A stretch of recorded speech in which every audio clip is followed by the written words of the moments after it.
Baiklah, kita lanjutkan pembelajaran kita pada pertemuan kali ini, yaitu tentang suhu dan kalor. Nah, mungkin di SMP kalian sudah pernah belajar tentang suhu dan kalor, itu di kelas 8 SMP ya. Jadi hari ini sebenarnya kita hanya mengulang atau memantapkan ilmu yang sudah dipelajari sebelumnya. Nah, untuk suhu dan kalor ini sebenarnya saling berhubungan ya. Nah, yang dinamakan dengan suhu itu merupakan derajat panas suatu benda atau tingkatan panas suatu benda. Nah, dengan apa kita mengukur suhu? Suhu itu diukur dengan suatu alat yang dinamakan dengan termometer. Di mana pada termometer itu ada yang dinamakan dengan titik didih dan ada yang dinamakan dengan titik beku. Nah, titik didih ini diukur saat air mendidih ya, sedangkan titik beku atau nama lainnya titik lebur itu diukurnya atau ditentukan saat esnya melebur atau mencair. Nah, kita lanjut ke konversi suhu. Dalam di internasional ini kita mengenal ada 4 termometer yang diakui secara internasional, yaitu termometer Celsius, termometer Raymond, Fahrenheit, dan juga Kelvin. Nah, di Indonesia sendiri itu menggunakan termometer yang mempunyai satuannya Celsius, sedangkan di negara Eropa ada yang memakai satuannya Fahrenheit dan ada yang memakai satuannya dalam bentuk Kelvin. Nah, kita lihat untuk Celsius ya. Jadi masing-masing termometer itu mempunyai titik didih dan titik beku. Berarti semua termometer itu punya 2 titik tersebut ya. Untuk Celsius, termometer Celsius itu mempunyai titik bekunya. Titik beku itu di bagian bawah ya, sedangkan titik didih itu bagian atasnya. Nah, untuk termometer Celsius itu titik bekunya itu 0 derajat, sedangkan titik didihnya itu 100 derajat ya. Karena kita tahu air mendidih itu pada suhu 100 derajat Celcius. Oke. Nah, pada termometer Raymond dia mempunyai titik beku atau titik leburnya sebesar 0 derajat juga, sedangkan titik didihnya 80 derajat. Dan untuk Fahrenheit ini mempunyai titik bekunya 32 derajat dan titik didihnya 212. Sedangkan Kelvin itu sedikit berbeda, dia punya titik bekunya 273 dan titik didihnya adalah 373. Nah, kita bisa mengkonversi satuan dari Celsius ke Raymond, dari Celsius ke Fahrenheit, atau dari Celsius ke Kelvin juga. Karena satuan internasionalnya sebenarnya dipakai dalam bentuk Kelvin. Jadi dari Raymond kita bisa ubah ke Kelvin, kita konversikan ke Kelvin. Dari Fahrenheit kita juga bisa konversikan ke Kelvin. Atau dari Fahrenheit juga bisa kita konversikan ke Celsius. Begitu juga sebaliknya ya. Maka untuk mengkonversi suhu, itu waktu di SD atau di SMP kan ada perbandingan ya. Untuk Celsius perbandingannya 5, untuk Raymond perbandingannya 4, Fahrenheit perbandingannya ada F plus 32 atau F dikurang 32 gitu kan, 9 angka perbandingannya. Nah, Kelvin juga.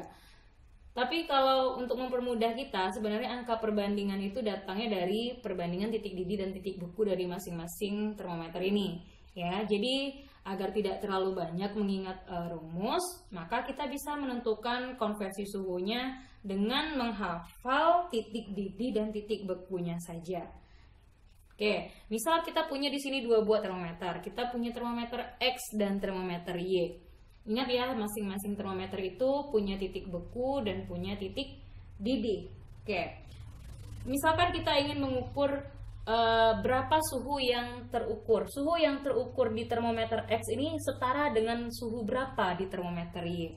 Nah, berarti kita hanya pakai perbandingan saja ya. Kita pakai perbandingan aja. Contohnya seperti ini. Kita pakai persamaannya seperti ini. Tx, dikurang titik bekunya ya, kita kurang saja. Jadi pakai perbandingan ya. Berarti di sini Tx itu suhu yang terukur di termometer X dikurang titik beku dari termometer X dibagi dengan, oke, kita bandingkan lagi yang ini. Titik didihnya kita kurang titik bekunya. Berarti titik didih dari termometer X dikurang dengan titik beku dari termometer X. Sama dengan, oke. Sekarang termometer Y, sama caranya seperti tadi. Berarti suhu yang terukur di termometer Y-nya atau TY-nya dikurang TBY. Jadi di sini TY dikurang TBY. TBY itu titik beku termometer Y. Lalu kita bandingkan dengan titik didihnya, kita kurang dengan titik bekunya. Oke. Dibagi dengan titik didih dari termometer Y dikurang dengan titik beku dari termometer Y. Cukup dengan memakai persamaan ini saja, mengingat persamaan titik didih dan titik beku ini, apapun termometernya kita bisa tentukan tanpa lupa perbandingannya. Kadang kan lupa, misalkan di Fahrenheit ngubahnya ke Kelvin, ubah dulu dia ke Celsius, dari Celsius ubah ke Kelvin. Kan ribet. Tapi kalau pakai cara yang seperti ini sebenarnya lebih gampang. Dengan syarat kita harus hafal berapa titik bekunya, berapa titik didihnya. Nah, jadi kalau seandainya nih kita misalkan mau tentukan nih, misalnya 40 derajat Celcius sama dengan berapa reaumur. Ya udah, kita ambil satu termometernya Celcius, satu termometernya reaumur. Gitu. Celcius dan reaumur kita bandingkan. Misalkan Celcius berarti di sini titik bekunya 0, titik didihnya 100, yang terukur tadi di Celciusnya 40 misalkan ya. Nah, termometer yang akan kita konversikan, kita ingin konversikan ke reaumur. Berarti dari reaumur dia punya titik bekunya 0, titik didihnya 80. Terus berapa suhu yang terukurnya? Berarti itu ditanya kan suhu yang terukur di reaumur. Ya udah, pakai perbandingan seperti ini aja. Nanti dapat. Lalu dari reaumur ke Fahrenheit berarti ambil aja reaumur dan Fahrenheit. Tentukan titik didih dan titik bekunya seperti itu. Nah, jadi yang namanya TX itu adalah suhu yang terukur pada termometer X. Jadi berapa suhu yang terukur pada termometer X, sedangkan TY itu suhu yang terukur pada termometer Y. Lalu TBX berarti titik beku dari termometer X. TBY titik beku dari termometer Y. TD itu titik didih, kalau TDX berarti titik didih dari termometer X. TDY itu titik didih dari termometer Y. Titik beku itu juga kadang dinamakan dengan titik lebur ya. Jadi kalau seandainya di soal dikasih tahu titik lebur berarti itu maksudnya titik beku. Jadi sama saja.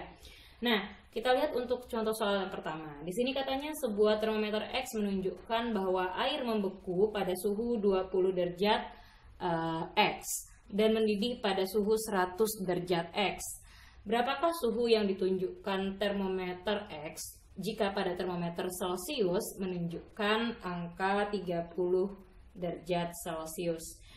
Oke, jadi di sini katanya pada termometer Celciusnya menunjukkan angka 30 derajat Celcius. Nah, itu sama dengan setara dengan berapa derajat dari termometer X. Nah, kita bisa pakai konsep yang seperti ini.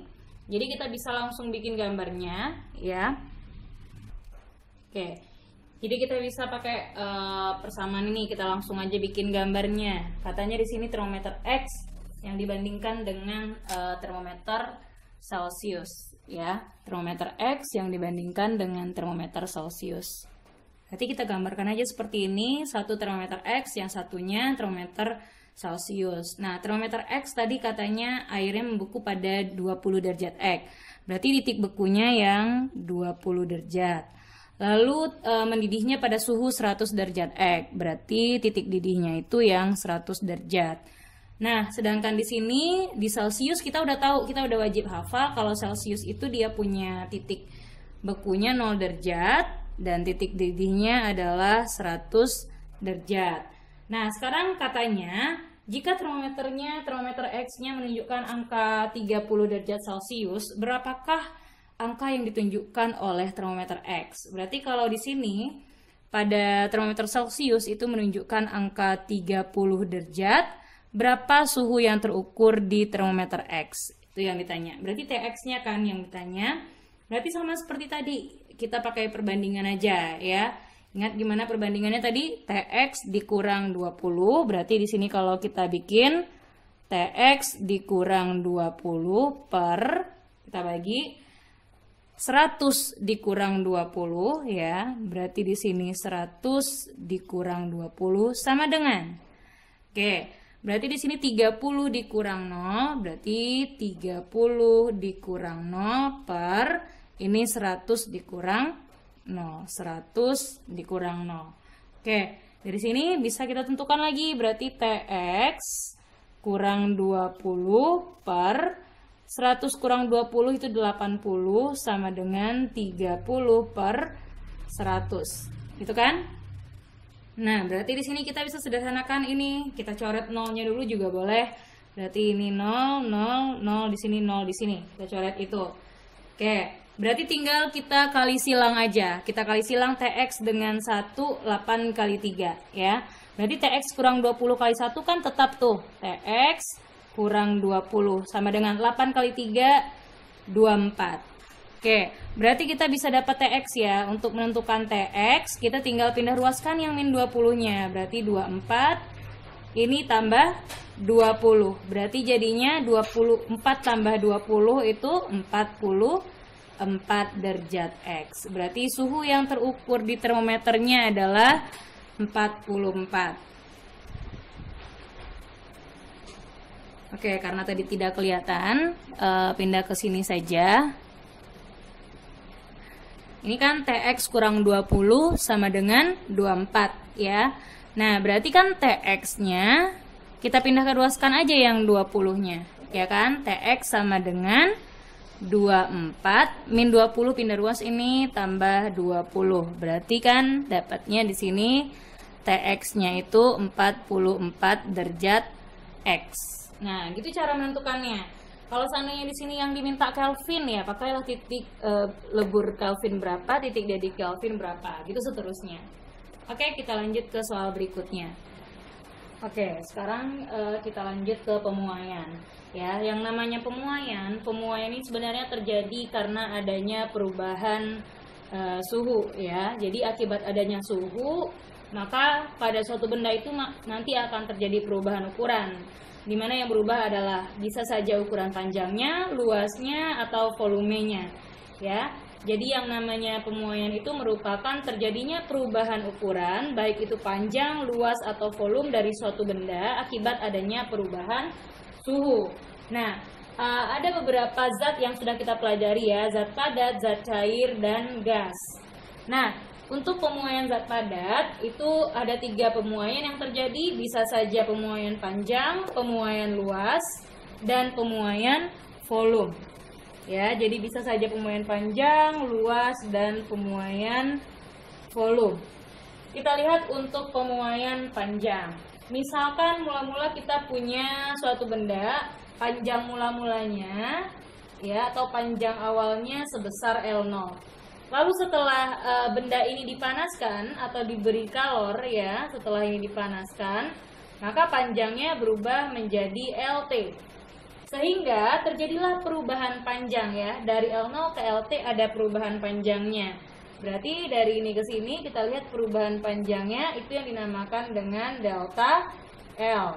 Nah, jadi yang dinamakan dengan pemuaian itu adanya perubahan ukuran ya, akibat perubahan suhu. Terjadi perubahan ukuran akibat adanya perubahan suhu. Nah, jadi di sini kan kalau seandainya sebuah batang kita panaskan, maka batang itu akan memanjang dari panjang mula-mulanya. Jadi LT ini panjang akhir atau panjang setelah dia dipanaskan atau setelah memuai. Delta L itu merupakan panjang perubahan panjang, L0 itu panjang awal. Berarti delta L di sini kita bisa tentukan dengan panjang akhir dikurang panjang awal. Oke. Nah, kita bisa menentukan berapa besar perubahan panjangnya atau delta L-nya. Jadi delta L-nya kalau seandainya dikasih tahu berapa panjang awal dan ada perubahan suhu yang mempengaruhi, maka delta L itu sama dengan L0 dikali alfa dikali delta T. Ya, delta L itu perubahan panjang, L0 itu panjang awal. alfa itu koefisien muai panjang, delta T perubahan suhu. Yang kedua, pemuaian luas. Pemuaian luas berarti luasnya yang berubah setelah bendanya dipanaskan. Misal kita punya lempeng yang ukurannya seluasnya seluas A0. Lalu ketika lempeng itu kita panaskan, maka makin berubah luasannya, ya, makin besar luasannya. Oke, anggap daerah yang biru ini, yang Ibu arsir yang warna biru, itu perubahan dari luasnya. Perubahan luas itu sendiri berubah dari A0 menjadi AT. Maka dari sini kita AT delta A-nya kita bisa cari dengan AT dikurang A0 ya. Atau kalau seandainya dikasih tahu berapa perubahan suhunya, yang ditanya berapakah perubahan luas yang terjadi, maka delta A itu sama dengan A0 dikali beta dikali delta T. Nah, dimana di sini beta itu adalah koefisien muai luas ya. Koefisien muai luas itu beta itu setara dengan 2 kali alfa. Ya, jadi kita bisa ganti beta dengan 2 kali alfa.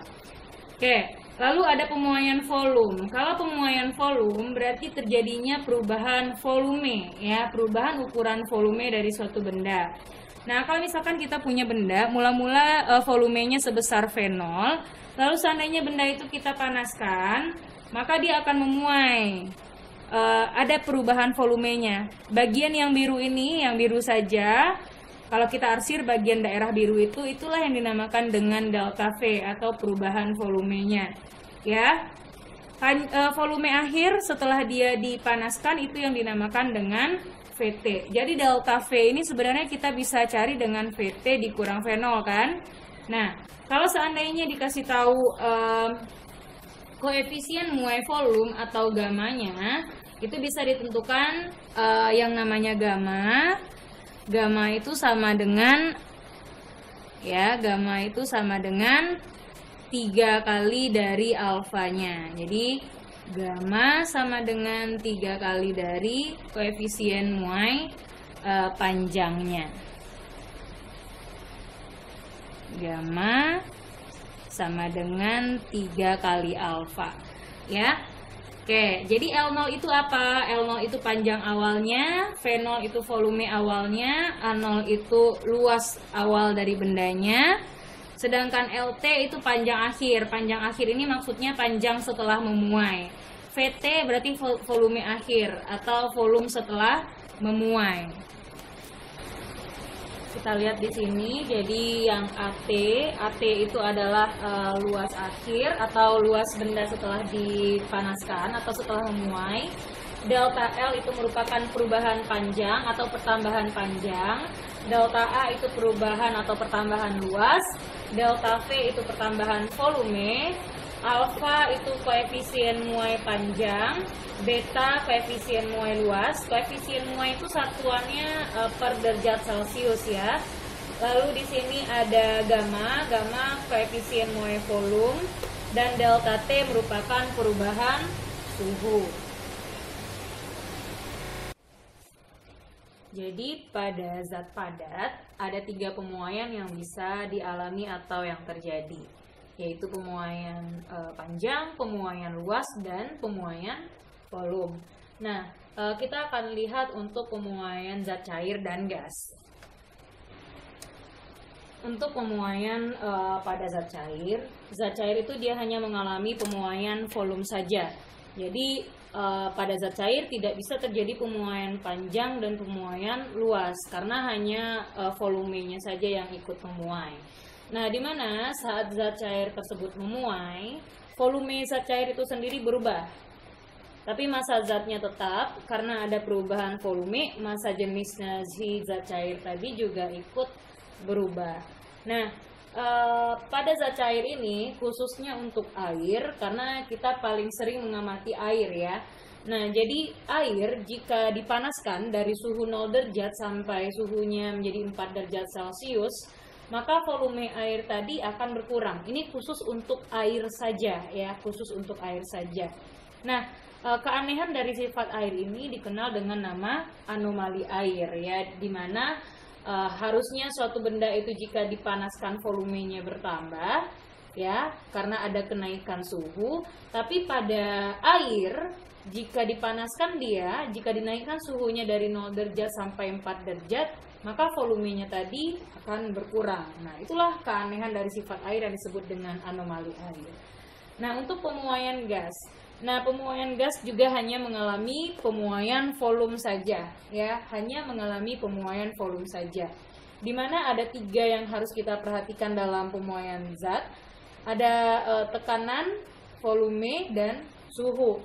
Nah, ada 3 hukum juga yang melandasi pemuaian gas ini, yaitu hukum hukum Boyle, di mana hukum Boyle ini membahas tentang pemuaian gas pada suhu tetap. Suhu tetap itu biasa dinamakan dengan proses isotermal. Nah, lalu hukum Gay-Lussac. Nah, hukum Gay-Lussac ini membahas tentang pemuaian gas pada volume tetap. Nah, ini nama prosesnya isovolume atau isokorik. Lalu hukum Charles Gay-Lussac yaitu tentang pemuaian gas pada tekanan tetap. Nah, ini yang dinamakan dengan proses isobarik. Jadi pada pemuaian gas itu ada 3 yang diperhatikan ya. Lalu ada juga 3 prosesnya, isovolume atau isokorik, lalu ada suhunya tetap atau isotermal, lalu ada tekanan tetap atau isobarik. Oke, jadi kalau kita ingin menentukan pemuaian gas, berarti kita pakai konsepnya sesuai yang ada di 3 buah hukum ini. Itu akan dilanjutkan di pembelajaran teori kinetik gas, atau nanti di kimia kalian juga akan belajar. Kita lihat contoh soal untuk pemuaian. Kita lihat untuk contoh soal yang kedua tentang pemuaian. Balok dari kaca pada suhu 20 derajat Celcius mempunyai ukuran panjang, lebar, dan tinggi berturut-turut 10 cm, 4 cm, dan 4 cm. Bila koefisien muai panjang kaca 8 kali 10 pangkat min 6 per derajat Celcius, berapakah perubahan volume balok setelah suhunya menjadi 40 derajat? Nah, berarti kalau kita lihat di soal itu yang dikasih tahu mula-mula suhu dari balok kacanya, ya, suhu dari balok kacanya, suhu mula-mula berarti itu T0, ya. Suhu mula-mulanya adalah 20 derajat Celcius. Dia punya ukuran panjang, lebar, tinggi katanya. Berarti panjangnya 10 cm, lalu ada lebarnya 4 cm dan tingginya 4 cm. Nah, bila koefisien muai panjang berarti itu yang dinamakan dengan alfa, ya. Alfanya 8 kali 10 pangkat min 6 per derajat Celcius. Berapa perubahan volume balok setelah suhunya menjadi 40 derajat? Nah, yang di sini yang ditanya adalah perubahan volume balok. Berarti kalau yang ditanyakan perubahan volume balok, untuk perubahan volume balok berarti itu yang dinamakan dengan delta V, ya. Delta V, perubahan atau pertambahan volume balok, itu yang dinamakan dengan delta V. Nah, berarti delta V-nya kita carinya pakai persamaan yang mana? Nah, kita tahu kalau kita mau cari pemuaian volume, berarti ini volumenya yang memuai, ya. Kalau pemuaian volume, kita tadi punya persamaan tadi, delta V sama dengan V0 dikali gamma dikali delta T. Nah, tapi di sini Bu, gamanya tidak dikasih tahu. Nah, kalau gamanya tidak dikasih tahu, kan di sini alfanya dikasih tahu. Berarti kan gamma itu 3 kali dari alfanya. Nah, berarti untuk delta V, Bu, V0-nya belum dikasih tahu, Bu. Volume mula-mula belum dikasih tahu. Kita bisa cari volume, ya. Kita bisa cari volume dengan data yang dikasih tahu di soal. Di situ ada panjang, ada lebar, ada tinggi. Nah, jadi bisa kita cari tahu dari data yang dikasih tahu.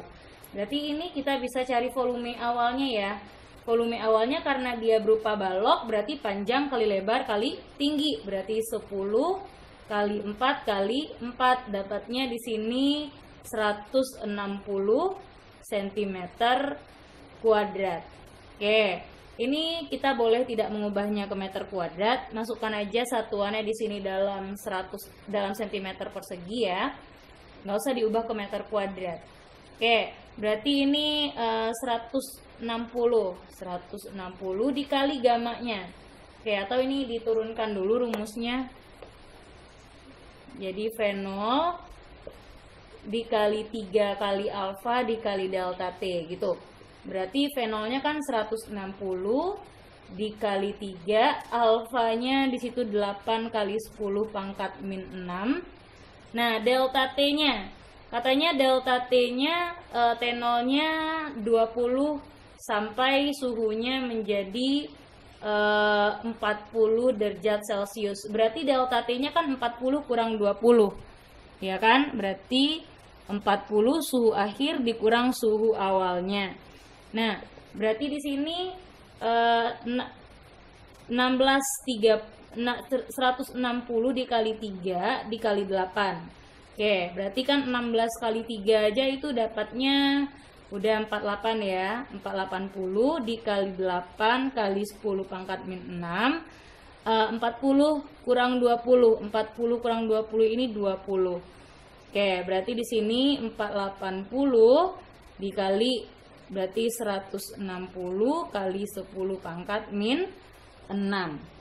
Oke, kita kali. Kalau mau disederhanakan dulu boleh. Di sini ada 48 kali 16. Ini kan jadinya 48 kali 16 kali 10 pangkat min 4. Ya kan? Nah, itu dapatnya sekitar 768.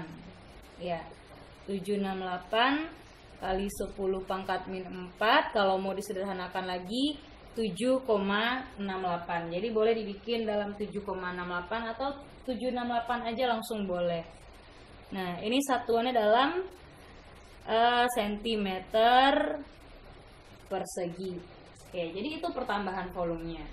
Ya, jadi kalau di sini seandainya tidak dikasih tahu gamma, ubah gamma itu kalau alfanya dikasih tahu, berarti gammanya 3 kali alfa.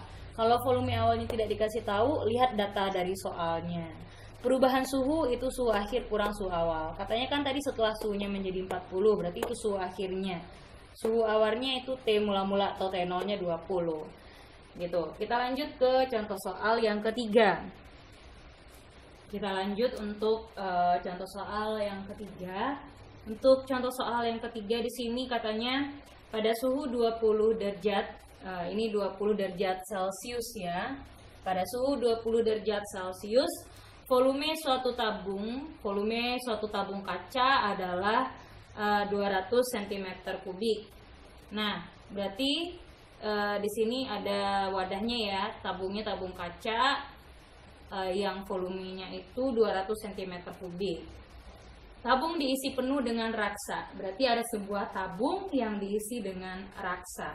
Jika koefisien muai air raksa adalah 5,4 dikali 10 pangkat min 4 per derajat Celcius, berapakah volume raksa yang tumpah jika dipanaskan sampai suhu 120 derajat Celcius? Oke, ini ada soal yang missing sebentar ya. Oke, diulang lagi soalnya. Pada suhu 20 derajat Celcius, volume suatu tabung kaca adalah 200 cm3. Tabung diisi penuh dengan air atau dengan raksa, tabung diisi penuh dengan raksa. Jika koefisien muai panjang kaca 3 kali 10 pangkat min 6 per derajat Celcius dan koefisien muai volume raksa 5,4 kali 10 pangkat min 4 derajat Celcius, berapakah volume raksa yang tumpah ketika dipanaskan sampai suhu 120 derajat Celcius? Oke, di sini kita lihat ada dua ya, ada dua yang memuai, yaitu tabung kaca yang diisikan dengan raksa. Jadi kalau kita mengisikan raksa ke dalam tabung kaca, lalu tabung kacanya kita panaskan, maka tabung kacanya ikut memuai, raksa juga ikut memuai, ya. Nah, karena di sini tabung kaca itu berupa volume, dia kan tabung ya, jadi berupa volume. Volume tabung kacanya juga memuai, gitu. Juga terjadi perubahan volume pada tabung kacanya, dan juga terjadi perubahan si raksa setelah dia dipanaskan gitu. Jadi ada perubahan volume kaca, tabung kaca, dan ada perubahan volume dari raksa itu sendiri. Nah, berarti kalau kita bikin diketahui di sini ya, untuk kaca, untuk tabung kaca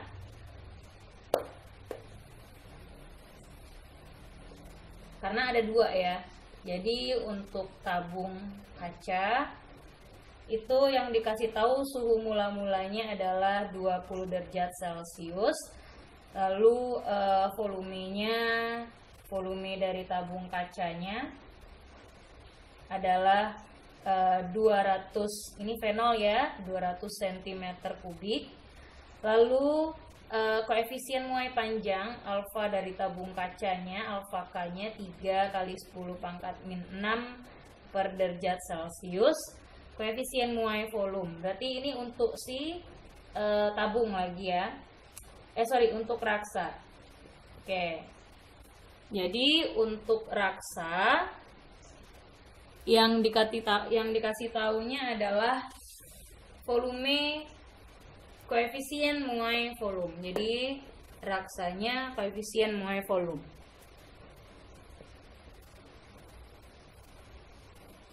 Nah, untuk raksanya ada koefisien muai volume. Koefisien muai volume itu gamma. Gamma dari raksanya 5,4 kali 10 pangkat min 4 per derajat Celcius. Nah, volume mula-mula raksanya berapa? Karena raksanya diisi penuh dalam tabung, berarti volume mula-mula raksanya juga 200 cm3.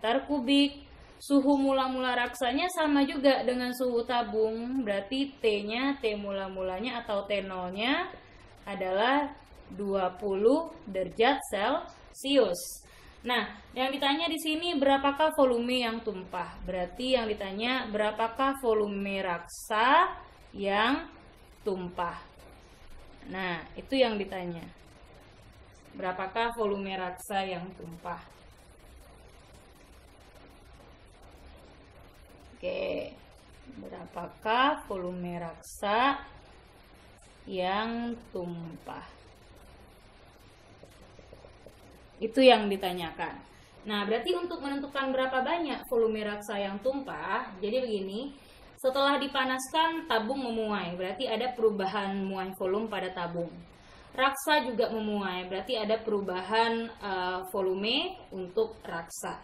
Maka biasanya zat cair itu lebih cepat dia memuai daripada zat padat. Kalau kaca kan zat padat ya, sedangkan raksa itu zat cair. Jadi zat cairnya lebih cepat memuai daripada zat padatnya.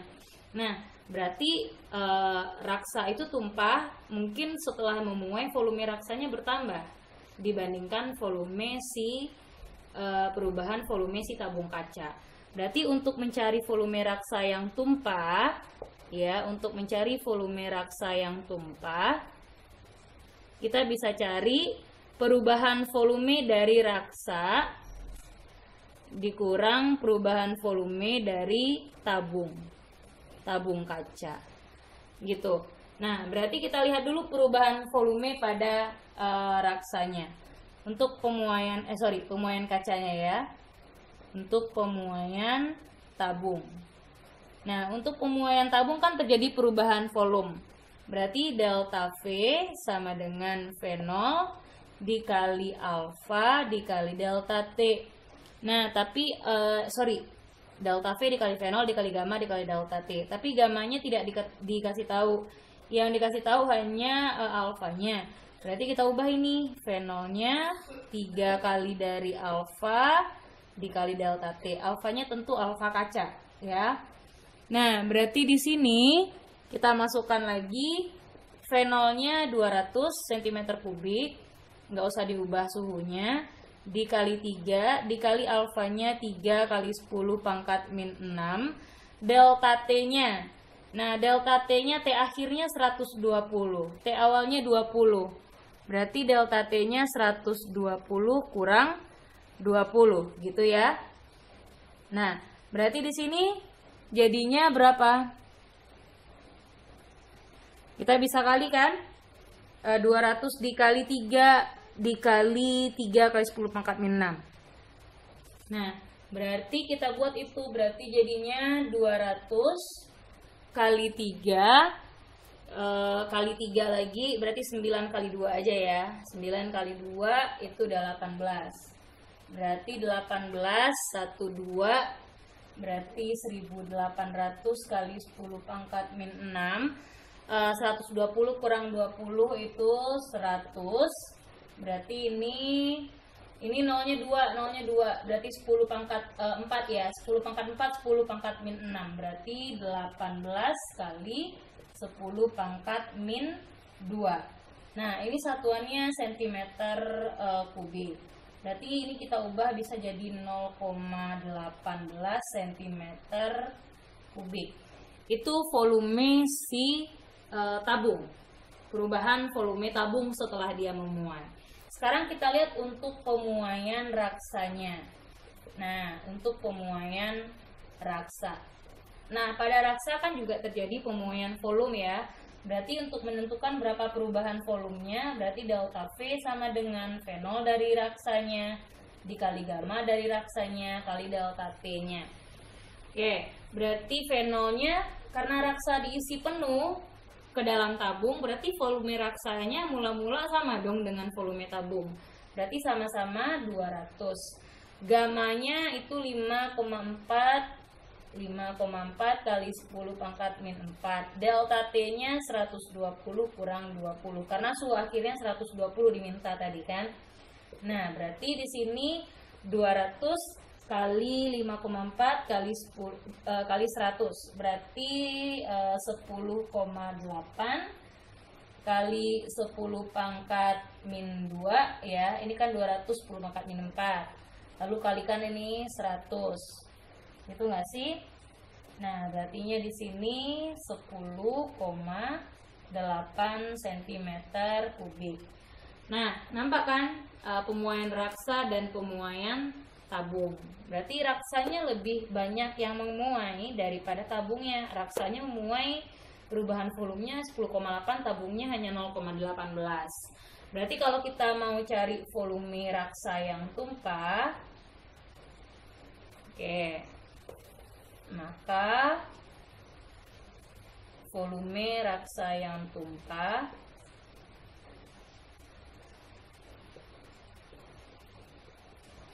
nah, berarti V tumpahnya kita bisa cari dengan selisih dari perubahannya. Selisih dari perubahan pemuaian tabung dan perubahan pemuaian raksa. Mana yang lebih besar? Raksa lebih besar. Berarti delta V raksa dikurang delta V si tabungnya. Nah, delta V raksanya 10,8 sedangkan tabungnya 0,18. Oke, berarti itu sekitar yang tumpahnya 10,62 cm kubik. Nah, begitu cara menjawab soal yang ketiga ini. Ya, jadi kalau seandainya ada yang ditanya tumpah, cari dulu masing-masing perubahan volumenya. Dapat perubahan volumenya, untuk mencari volume yang tumpah tinggal kita kurangi aja berapa perubahan volume yang zat cairnya dikurang perubahan volume dari wadahnya sendiri. Karena zat cair itu lebih cepat memuainya daripada si zat padat. Oke, sekarang kita lanjut pembahasan kita tentang kalor. Untuk kalor, yang ketiga kita bahas kalor ya, poin C. Kalor yaitu energi yang berpindah dari zat yang bersuhu lebih tinggi ke zat yang bersuhunya lebih rendah. Nah, jadi adanya energi kalor ini dapat menyebabkan perubahan suhu dan perubahan wujud dari suatu zat. Nah, kita tahu kalau satuan internasional dari kalor itu adalah joule ya. Tapi kalau seandainya ditanyakannya dalam bentuk satuan kalori atau kal, 1 joule itu 0,24 kalori. Kalau seandainya dikasih tahu kalori, ingin mengubahnya ke joule, 1 kalori itu 4,2 joule. Ya, jadi tadi Ibu jelaskan bahwa kalor itu dapat menyebabkan perubahan wujud dan perubahan suhu. Nah, kita lihat dari segi perubahan suhu. Saat terjadinya perubahan suhu dari suatu zat, maka wujud zat itu tidak berubah, atau wujud zatnya tetap, hanya suhunya saja yang berubah. Sehingga kita bisa tentukan berapa besar energi kalor yang dibutuhkan saat terjadinya perubahan suhu. Nah, kalor atau energi kalor itu lambangnya Ki ya. Karena adanya perubahan suhu, berarti kalau kita mau cari Ki sama dengan, jadi zat itu kan punya massa ya. Berarti M dikali C ini C kecil, huruf C kecil ya. M kali C kali delta T. Atau waktu di SMP kalian ingat Ki macet. Nah, itu dia. Ki sama dengan M kali C kali delta T. Nah, delta T inilah yang perubahan suhu. C kecil itu kalor jenis, M-nya massa zat, Ki itu energi kalor atau kalornya. Atau kalau seandainya yang dikasih tahu kapasitas kalor atau hurufnya lambangnya pakai huruf C besar, ya. C besar itu sama dengan kapasitas kalor, di mana kapasitas kalor itu massa dikali kalor jenis, itu yang namanya kapasitas. Berarti bisa kita rumuskan Q sama dengan C besar atau kapasitas kalor dikali delta T. Jadi jangan sampai tertukar antara kalor jenis dengan kapasitas kalor, jangan sampai tertukar, ya. Nah, yang kedua kita lihat perubahan wujud, ya, perubahan wujud. Saat zat mengalami perubahan wujud, maka suhu dari zat tersebut dalam keadaan yang konstan gitu. Jadi saat terjadinya perubahan wujud, suhunya dalam keadaan konstan atau tetap, suhunya tidak berubah, ya, hanya wujudnya saja yang berubah. Jadi kalau sudah ada perubahan wujud, perubahan suhu tidak ada lagi.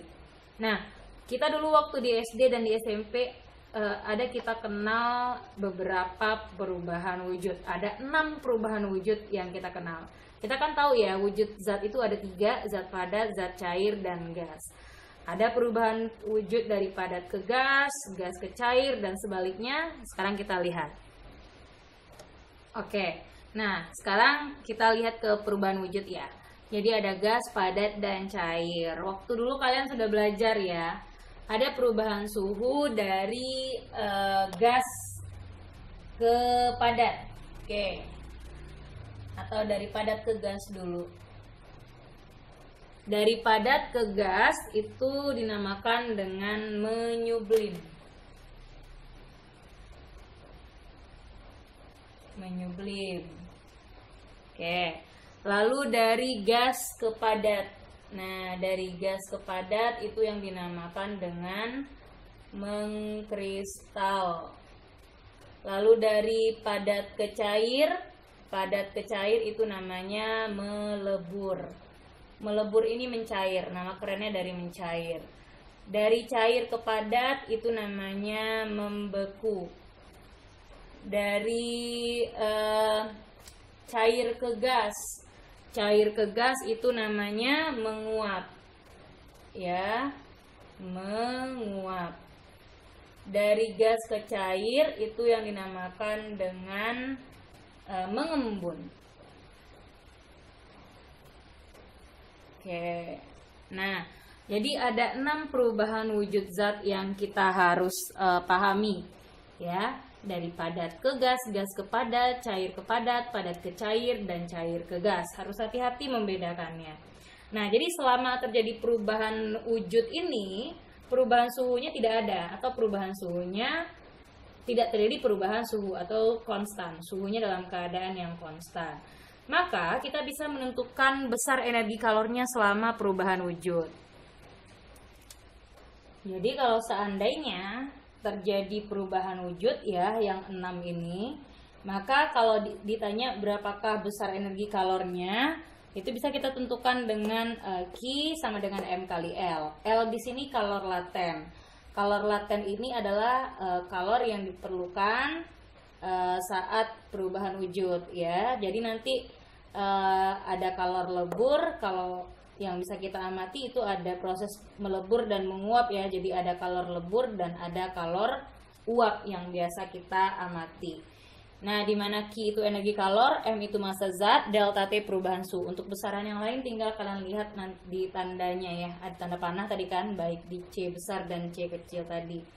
Nah, sekarang kita lihat grafik perjalanan kalor. Nah, grafik perjalanan kalor yang akan Ibu gambarkan di sini ini adalah proses perubahan es menjadi uap air. Jadi ini khusus untuk perubahan es menjadi uap air. Nah, kita tahu nih, es itu suhunya di bawah 0 derajat ya. Suhunya di bawah 0 derajat. Jadi kalau kita gambarkan itu dari bawah 0 derajat ini nih, wujudnya baru dalam bentuk es ya.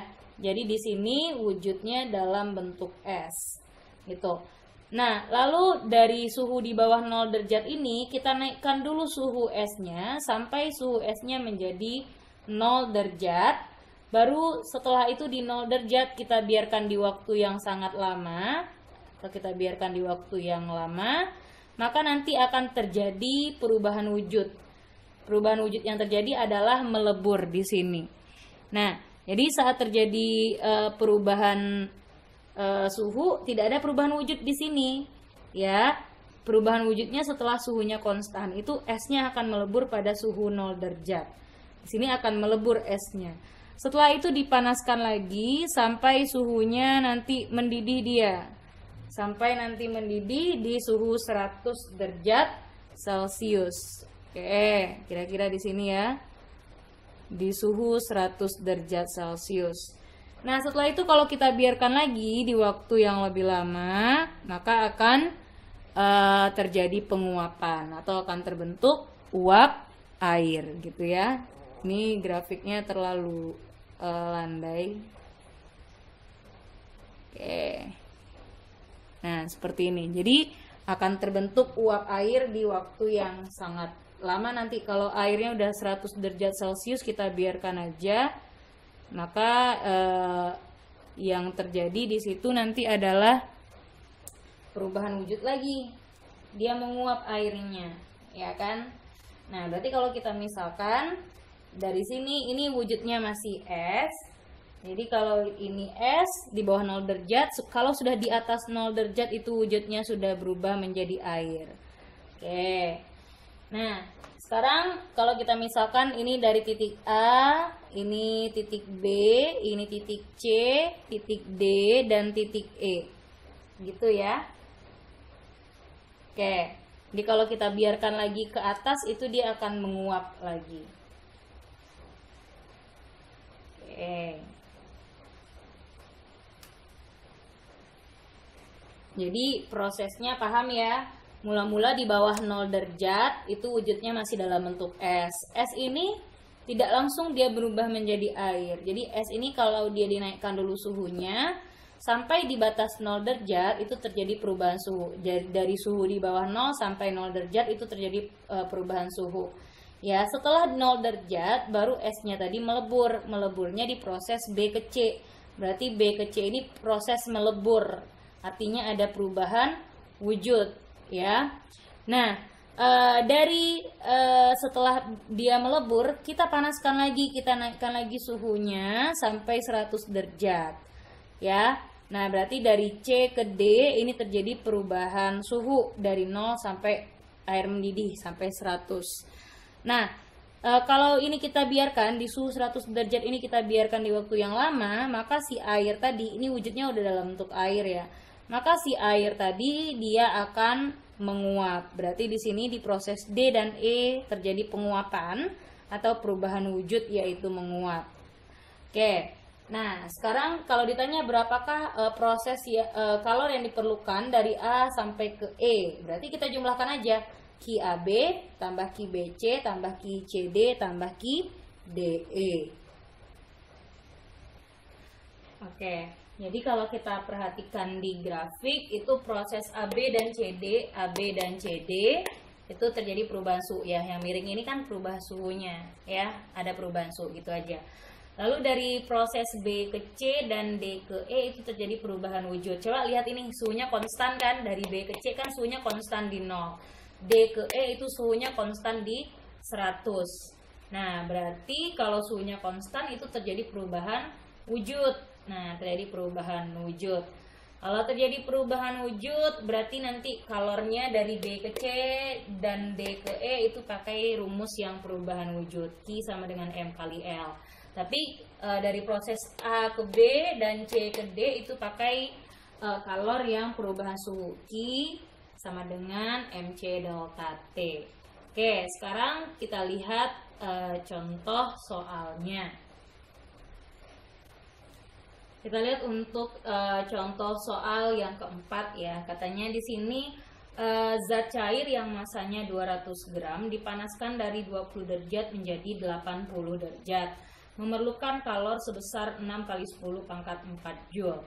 Berapakah kalor jenis zat cair tersebut? Nah, jadi kalau kita di sini bikin diketahui, nah, yang dikasih tahu di sini adalah massa zatnya di sini 200 gram. Lalu suhu awalnya katanya dipanaskan dari suhu 20 menjadi 80. Berarti suhu mula-mulanya atau T0-nya adalah 20 derajat. Suhu akhirnya atau TT-nya adalah 80 derajat. Jadi suhu akhir itu TT ya, Ibu lambangkan ya. Nah, katanya di sini memerlukan kalornya sebesar 6 kali 10 pangkat min 4. Sorry, ini 6 kali 10 pangkat min 4 Joule. Nah, berarti di sini caranya gimana? Kita bisa ini ya, kita bisa cari ya. Dengan Q-nya sama dengan 6 kali 10 pangkat min 4 Joule. Ini 6 kali 10 pangkat 4. 6 kali 10 pangkat 4 ya. Nah, yang ditanyakan di sini berapakah kalor jenis zat cair tersebut? Berarti yang ditanya berapakah kalor jenisnya? Berarti kalau kalor jenisnya C yang ditanya ya, C kecil. Berarti kita pakai yang mana? Ini kita bisa tentukan delta T ya. Delta T-nya berarti 80 kurang 20 itu 60 derajat Celcius. Dari 200 gram kita ubah ke kilogram itu 0,2 kilogram. Berarti kita bisa nih jawab soal ini. Ya, kita jawab soalnya Q sama dengan M kali C kali delta T. Q-nya kita masukkan 6 kali 10 pangkat 4, M-nya 0,2, C-nya ditanya, delta T-nya 60. Gitu. Oke. Q-nya 6 kali 10 pangkat 4. Di sini kita mulainya di sini aja. Q sama dengan MC delta T. Tuh, Q-nya 6 kali 10 pangkat 4, M-nya 0,2, C-nya dalam C, delta T-nya 60. Nah, sekarang kita selesaikan ini. 6 kali 10 pangkat 4 sama dengan 0,2 kali 60 itu kan 12 ya. 12 dikali C. Berarti C-nya sendiri 6 kali 10 pangkat 4 dibagi 12. Oke, 6 bagi 12 aja itu udah 0,5 ya. Berarti 0,5 kali 10 pangkat 4 itu dapatnya 5000 Joule per kilogram derajat Celcius. Gitu caranya. Untuk soal yang nomor 4. Oke, kita lihat contoh soal yang kelima. Untuk contoh soal yang kelima katanya di sini diketahui kalor jenis S 0,5 kalori per gram derajat Celcius. Berarti dari sini yang diketahuinya adalah kalor jenis S. Berarti kalor jenis kan lambangnya C. Berarti CS-nya adalah 0,5 kalori per gram derajat Celcius. Lalu kalor lebur S-nya adalah 80 kalori per gram. Berarti kalor lebur itu kan sama dengan kalor latin dari S-nya atau LS. LS-nya adalah 80 kalori per gram. Dan kalor jenis airnya 1 kalori per gram derajat Celcius. Jadi kalor jenis lagi berarti C lagi. Tapi C dari airnya adalah 1 kalori per gram derajat Celcius. Jika sebongkah es massanya 100 gram, berarti kita punya massa es di sini sebesar 100 gram. Suhunya min 10 derajat Celcius dijadikan air yang suhunya 20 derajat Celcius, berapakah kalori yang diperlukan? Berarti yang ditanyanya selama proses merubah dari es yang suhunya minus sampai ke 20 derajat Celcius sampai menjadi air yang suhunya 20 derajat Celcius, berapakah kalori yang dia perlukan? Nah, berarti itu Q yang ditanyakannya, ya. Nah, maka untuk soal seperti ini kita harus menggambarkan grafik perjalanan kalornya. Oke, berarti kita harus gambarkan grafik perjalanan kalor, di mana grafik perjalanan kalor itu terdiri dari suhu dan waktu, ya. Jadi ada suhunya, ada waktunya. Oke, sekarang dia minta si S itu, dia di S-nya mula-mula suhunya itu min 10 derajat, artinya di bawah 0 derajat ya. Berarti kita misalkan di sini di bawah 0 derajat, ini suhunya adalah min 10. Nah, pada saat es yang suhunya min 10 derajat, itu kalau kita ingin mengubahnya ke air, begitu esnya kita keluarkan misalkan dari freezer gitu, tidak langsung es itu melebur seluruhnya, tidak. Jadi dia butuh proses dulu untuk dia melebur atau untuk dia mencair. Jadi nggak langsung wujudnya tiba-tiba saja berubah menjadi air gitu. Nah, berarti dari suhu min 10 derajat, es melebur atau es mencair itu pada suhu 0 derajat. Lalu apa yang kita lakukan? Maka kita harus menaikkan suhu es ini menjadi 0 derajat dulu. Ya. Nah, berarti dari min 10 kita naikkan dulu suhunya ke 0 derajat agar dia melebur. Nah, berarti kita ubah dulu suhunya dari min 10 ke 0. Setelah itu dari suhunya 0 derajat dibiarkan dia melebur, artinya kita biarkan saja esnya dalam waktu yang sedikit lama, ya. Nah, setelah itu, setelah dia melebur, baru kita naikkan suhunya menjadi 20 derajat. Nah, dari 0 derajat tadi, barulah kita naikkan, kita panaskan lagi sampai suhunya menjadi 20 derajat. Oke, berarti di sini ada 3 buah proses ya, ada 3 buah proses di sini. Yang pertama kita ubah dari min 10 ke 0 dulu. Setelah itu dibiarkan dia melebur dulu. Setelah itu baru kita panaskan lagi untuk menaikkan suhu dari 0 sampai 20 derajat. Artinya, kalor yang diperlukan selama proses berarti Q-nya totalnya, Q dari ketiga proses ini. Kita jumlahkan kalornya semuanya. Berarti kalor yang kita butuhkan pada proses 1 ditambah kalor yang kita butuhkan pada proses 2 ditambah kalor yang kita butuhkan pada proses ketiga. Nah, pada proses yang pertama itu katanya dia harus menaikkan suhu dulu, terjadi kenaikan suhu dulu atau perubahan suhu dulu.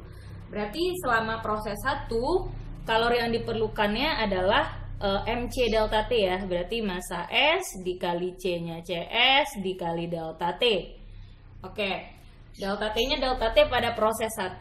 Lalu ditambah pada proses kedua itu dia melebur, berarti kalor yang diperlukannya selama S itu melebur, maka kita pakai kalornya M dikali L kan untuk proses kalau dia berubah wujud. Kan terjadi nih perubah wujud. Berarti massa S dikali kalor laten atau kalor lebur S-nya ditambah. Nah, di situ ada perubahan suhu lagi nih dari 0 derajat sampai ke 20. Berarti kita perlukan di sini lagi kalornya M dikali C dikali delta T. Nah, di sini massanya adalah massa S karena S-nya kalau sudah di atas 0 derajat itu berarti S-nya sudah melebur atau mencair seluruhnya. Berarti massa es yang dari awal tadi sampai ke proses akhir itu kita pakai. Karena seluruh es itu berubah menjadi air. Itu maksudnya. Berarti kalor jenisnya kalau sudah di atas 20 derajat itu kan wujudnya sudah berubah menjadi air. Berarti kalor jenis yang kita pakai di sini adalah kalor jenis air dikali delta T. Delta T-nya delta T yang mana? Delta T yang selama proses ketiga. Baru kita masukkan ke rumus. Di sini M-nya di situ adalah 100 gram. Berarti kita masukkan 100 gram dikali kalor jenis S-nya. Kalor jenis S-nya 0,5 dikali delta T. Delta T yang pada proses pertama itu dari min 10 ke 0. Berarti suhu mula-mulanya min 10, suhu akhirnya 0. Berarti perubahan suhunya 0 dikurang min 10. Ditambah massa S-nya 100 ya, kalor lebur S-nya 80, lalu ditambah massa S-nya 100, dikali kalor jenis airnya 1. Oke, kita kali dengan delta T. Delta T-nya di situ min 20 dikurang 0. Jadi pada proses ketiga itu kan 20 dikurang 0 ya. 20 kurang 0 gitu. Oke. Di sini berarti kita lanjut carinya 100 dikali 0,5 kan 50. Oke, 50 berarti min 0 dikurang min 10 berarti itu 10 ya. Ditambah 100 kali 80 itu 8.000. Ditambah 100 dikali 20 itu 2000 ya kan. Ini 100 kali 1 100, 20 kurang 0 20, berarti 100 kali 20 2000. Berarti ini 500 ditambah 10.000. Oke, berarti kalor yang dibutuhkannya adalah 10.500. Oke, berarti kalor yang diperlukannya adalah sebanyak 10.500 Joule. Atau kalau kita mau ubah ke kilojoule, berarti itu setara dengan 10,5 kilojoule. Kita bagi aja 1000 dia. Berarti 10,5 kilojoule. Gitu. Jadi untuk soal yang seperti ini memang kita harus kita harus menyelesaikannya dalam bentuk dalam menggambarkan grafik perjalanan kalornya. Jadi silakan digambarkan dulu grafik perjalanan kalornya. Setelah itu baru lihat berapa proses yang terjadi, baru masukkan dia ke rumus kalor. Begitu cara mengerjakan soalnya ya. Nah, kita lanjut untuk soal yang ke-6. Kita lihat untuk soal yang ke-6, katanya di sini es bersuhu min 5 derajat Celcius bermassa 500 gram. Berarti di sini bisa diketahui esnya mula-mula massa esnya adalah 500 gram ya, massa esnya 500 gram, diberikan kalor 150 kilojoule katanya. Apakah esnya mencair seluruhnya? Jadi kalau diberikan dia kalor 150 kilojoule, apakah es tersebut mencair seluruhnya atau tidak? Nah, di sini diketahui lagi kalor lebur es, berarti kalor lebur esnya itu 330.000 Joule per kilogram. Kalor jenis esnya 2100, berarti kalor jenis esnya 2100 Joule per kilogram derajat Celcius. Nah, berarti kalau kita ingin menjawab seperti ini, kita ingin menjawab soal seperti ini, kita gambarkan dia dalam bentuk grafik. Yang ditanyakan apakah es melebur seluruhnya. Ya, apakah es mencair seluruhnya. Oke, apa semuanya es mencair atau tidak gitu ya. Nah, maka kita jawab soal ini dengan grafik perjalanan kalor. Kita gambarkan dulu grafik perjalanan kalornya. Oke, grafik perjalanan kalor itu terdiri dari suhu ya dan waktu. Oke, sekarang katanya dia dipanaskannya dari min 5 derajat. Oke, min 5 derajat. Kira-kira posisinya di situ. Nah, agar mengetahui es ini dia melebur, selama proses melebur itu kan suhunya adalah 0 derajat ya. Berarti kita menghitungnya hanya sampai di 0 derajat aja. Kita ingin cek apakah dia melebur atau melebur seluruhnya atau tidak gitu. Nah, berarti kita gambarkan grafik perjalanan kalornya dari min 5. Jadi min 5 dinaikkan dulu suhunya ke 0. Jadi dari 0 itu dibiarkan dia melebur dulu dalam waktu yang lama. Suhunya kita jadikan konstan. Oke. Nah, sekarang kita lanjut ini. Berarti di sini ada dua proses ya. Ada proses yang pertama, ada proses yang kedua. Jadi ada dua proses di situ. Maka kita lihat di sini untuk kedua proses ini kita cari dulu. Ya, kita cari dulu, kita misalkan dulu nih esnya itu melebur seluruhnya. Nah, jadi kita misalkan dulu jika es mencair seluruhnya, maka kalor yang dia perlukan sebanyak berapa? Kita hitung dari sini ya. Kita hitung dari ini. Nah, berarti ada 2 proses. Jadi Q-nya sama dengan Q pada proses 1 ditambah Q pada proses 2. Oke, kalau saya kasih ini Q-nya pada proses 1 ditambah Q pada proses 2. Pada proses 2 itulah S-nya tadi melebur kan. Jadi dari sana kita lihat berapa banyak massa yang melebur. Sekarang katanya S, kita anggap S-nya mencair seluruhnya dulu. Berarti masukkan di sini Q1-nya, ubah dulu suhunya dari min 5 ke 0. Berarti M massa S dikali kalor jenis S dikali delta T ditambah M, karena dia melebur seluruhnya. Kita misalkan dia melebur seluruhnya, berarti yang kita pakai di sini tetap massa S. Bu, tapi kalau hanya sebagian S yang melebur, berarti ini di sini kita pakai berapa massa S yang meleburnya? Ya. Nah, berarti di sini L-nya LS. Sekarang kita lihat dulu, kita misalkan dulu seluruh S melebur. Berarti massa S-nya dari awal sampai ke proses peleburan ini sama. Nah, masukkan massa S-nya. Massa S-nya dikasih tahu tadi di awal 0,5 gram. Karena satuan kalor jenis dan kalor leburnya dalam satuan joule per kilogram, ada kilogramnya, maka kita ubah masanya ke kilogram. Jadi itu 0,5 kilogram ya di sana. Nah, kita masukkan ini 0,5 dikali kalor jenis S. Kalor jenis S-nya 2100 dalam satuan joule per kilogram derajat Celcius. Delta T-nya dari min 5 sampai 0. Berarti 0 dikurang min 5 ditambah massa S-nya. Massa S-nya tadi kita pakai 0,5. Kalor lebur S-nya adalah 330.000. Oke, berarti kita kalikan dulu. Kita kalikan 2100 dikali 0,5 itu dapatnya 1050. Kita kali 5 karena 0 dikurang min 5 itu 5. Ditambah 0,5 dikalikan dengan 330.000 itu sekitar 165.000 ya.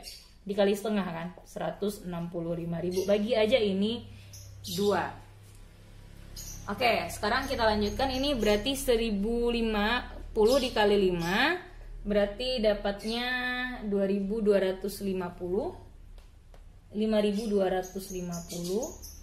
Kita tambahkan dengan 165.000. Nah, berarti ini kalau kita jumlahkan dapatnya 170.250 joule. Ya kan? Nah, kalau kita jumlahkan, berarti kalor yang diperlukan seharusnya adalah 170.250 joule atau sebesar, kalau kita jadikan ini ke kilojoule, 170,25 kilojoule. Itu sebanyak itu yang dibutuhkan untuk membuat esnya mencair seluruhnya. Sedangkan di soal dia hanya memberikan kalornya 150 kilojoule. Berarti lebih kecil kan kalor yang dia berikan. Artinya tidak semua es mencair jika yang diberikan itu 150 kilojoule gitu.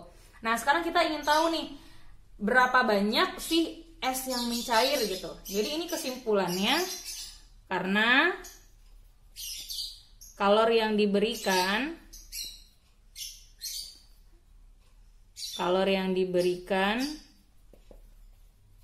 150 kilojoule dan untuk membuat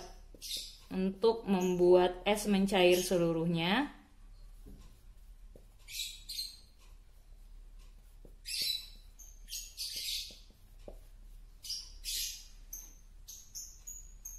nah, jadi begini ya maksudnya. Ibu ralat lagi kalimatnya. Jadi di sini untuk memahaminya, tidak seluruh es mencair ya, tidak seluruh es mencair jika hanya diberikan kalor itu sebesar 150 kilojoule. Sedangkan untuk mencair es ini mencair seluruhnya, kalor yang diperlukannya adalah 170,25 kilojoule. Jadi kalor yang diberikan lebih kurang daripada kalor yang dibutuhkan. Nah, sehingga es itu tidak mencair seluruhnya. Ya. Nah, sekarang kita ingin lihat nih, kita ingin buktikan berapa banyak sebenarnya es yang mencair jika suhunya itu kita pakai 150 kilojoule. Nah, sekarang kita cari nih, kita buktikan. Jika kalor yang kita berikan itu sebanyak 150 Joule, jadi selama proses ini kita berikan kalornya 150 kilojoule, maka berapa banyak es yang mencair? Berarti Q sama dengan Q pada proses 1 ditambah Q pada proses 2, ya kan? Pada proses 1 tadi kita pakai massa es, ini kan 150 Joule, berarti 15.000 jadinya, ya kan? 15.000. Jadi ini 15.000 untuk Q totalnya sama dengan Q1. Q1 M massa es dikali kalor jenis es dikali delta T ditambah massa es yang melebur. Jadi ini massa es yang melebur ya, dikali L. Jadi ini massa es yang meleburnya kita ganti dengan M aja. Oke. Massa es yang meleburnya kita ganti dengan M. Beda lagi ya. Jadi massa es yang meleburnya tidak kita pakai sebanyak massa es dari awal tadi. Kita ingin melihat massa yang ini nih, massa es yang melebur. Oke, berarti kita masukkan di sini 15.000 sama dengan massa esnya mula-mula 0,5 kg. Kalor jenis esnya 2100. Berarti delta T-nya tadi dari 0 sampai min 5 ditambah massa esnya yang melebur kita akan cari dikali kalor lebur esnya 330.000. Oke. Nah, berarti di sini kita cari nilai M ini ya. Nah, nilai massa es yang melebur. Ini massa es yang melebur ya. Yang melebur hanya beberapa bagian aja, ini yang harus kita cari. Kalau ini kan massa esnya dari awal. Oke. Sekarang berarti di sini 150.000 sama dengan 1050 dikali 5 ditambah M dikali 330.000. Oke, berarti ini 15.150.000. Nah, berarti kan ini kita kalikan, jadi 15.000 sama dengan 5.250 ditambah M dikali 330.000 gitu kan. Berarti ini pindah ruaskan, berarti 150.000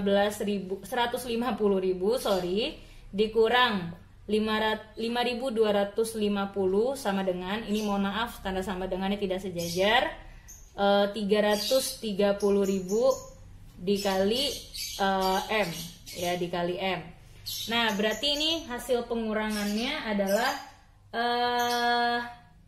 hasil pengurangan ini 144.750 ya, 750 sama dengan ini berarti 330.000 dikali M. Berarti M yang meleburnya kita tinggal bagi 144.750 dibagi dengan 330.000 gitu. Jadi kalau kita lihat di sini hanya sebanyak 0,43 kg es yang melebur atau setara dengan 430 gram. Ya. Nah, jadi yang hanya melebur di sini adalah sekitar 430 gram saja. Oke, atau 0,43 kilogram. Ya, jadi massa es seluruhnya tadi 500 gram. Yang melebur hanya 0,43 kg atau 430 kg jika diberikan kalornya sebanyak 150 kJ atau 150.000 Joule. Begitu cara kita menentukannya. Ya, jadi hanya untuk memastikan saja benar atau tidak esnya itu melebur seluruhnya. Oke, ingat di sini kalau udah kita ganti di sini, kalau tidak seluruh es melebur berarti kita harus cari berapa di sini massa es yang melebur. Oke, kita lanjut ke soal berikutnya. Materi selanjutnya tentang azas Black. Untuk azas Black itu contoh peristiwanya gini. Kita misalkan punya dua buah zat. Ya, dua buah zat ini dengan suhu yang berbeda. Ada yang suhunya lebih tinggi, ada yang suhunya lebih rendah. Jadi ibarat kita minum air ya, kalau kita minum air panas yang suhunya misalkan sekitar 70 derajat atau sekitar 50 derajat lah, air panas yang suhunya 50 derajat. Itu kita nggak bisa minum maka kita tambahkan air yang suhunya lebih rendah lagi dari 50 derajat tadi kan. Kita tambahkan tadi airnya. Nah, artinya apa? Ada dua buah zat yang kita campurkan, di mana suhu kedua zat itu berbeda. Yang satu suhunya tinggi, yang satu suhunya rendah. Maka yang terjadi nanti setelah terjadi kesetimbangan termal, terbentuklah suhu campurannya. Suhu campuran dari kedua zat tersebut. Nah, jadi berdasarkan azas Black ini, jika dua buah zat dicampurkan, maka banyak kalori yang dilepas oleh zat yang bersuhu tinggi. Jadi yang melepaskan kalori itu adalah zat yang suhunya lebih tinggi, gitu. Sama dengan kalori yang diterima oleh zat yang bersuhu rendah. Jadi besarnya kalori yang dilepas oleh suhu tinggi, zat yang bersuhu tinggi, besarnya akan sama dengan jumlah kalori yang diterima oleh zat yang suhunya lebih rendah. Jumlah kalori yang diterima oleh zat yang suhunya lebih rendah. Jadi di sini ada zat yang melepas, ada zat yang menerima. Mana yang melepas? Yang melepas adalah zat yang suhunya lebih tinggi, sedangkan yang menerima adalah zat yang suhunya lebih rendah. Begitu. Nah, kita lihat aja ke contoh soalnya ya, untuk contoh soal yang ke-7. Contoh soal ke-7, dalam sebuah termos terdapat 150 gram air bersuhu 90 derajat. Kemudian sebanyak 50 gram air bersuhu 30 derajat ditambahkan ke dalamnya. Berapakah suhu campuran air saat mencapai kesetimbangan termal? Nah, ditanyakan berapakah suhu campuran air saat mencapai kesetimbangan termal. Ini jenis zatnya sama-sama air, tapi di sini berbeda suhunya, ya, berbeda suhunya. Maka bisa kita gambarkan dalam sebuah grafik, ya. Jadi kita gambarkan aja ke dalam sebuah grafik begini. Kita punya air ya. Kalau air kan wujudnya itu di atas 0 derajat, itu sudah wujudnya dalam bentuk air. Kira-kira seperti ini kan grafiknya tadi. Nah, itu grafiknya ya kan. Nah, katanya di sini zatnya ada dua buah ya. Yang satu air, air yang suhunya di bawah itu yang suhunya lebih rendah, 30 derajat, itu air ya. Lalu yang 90 derajat itu juga air. Oke.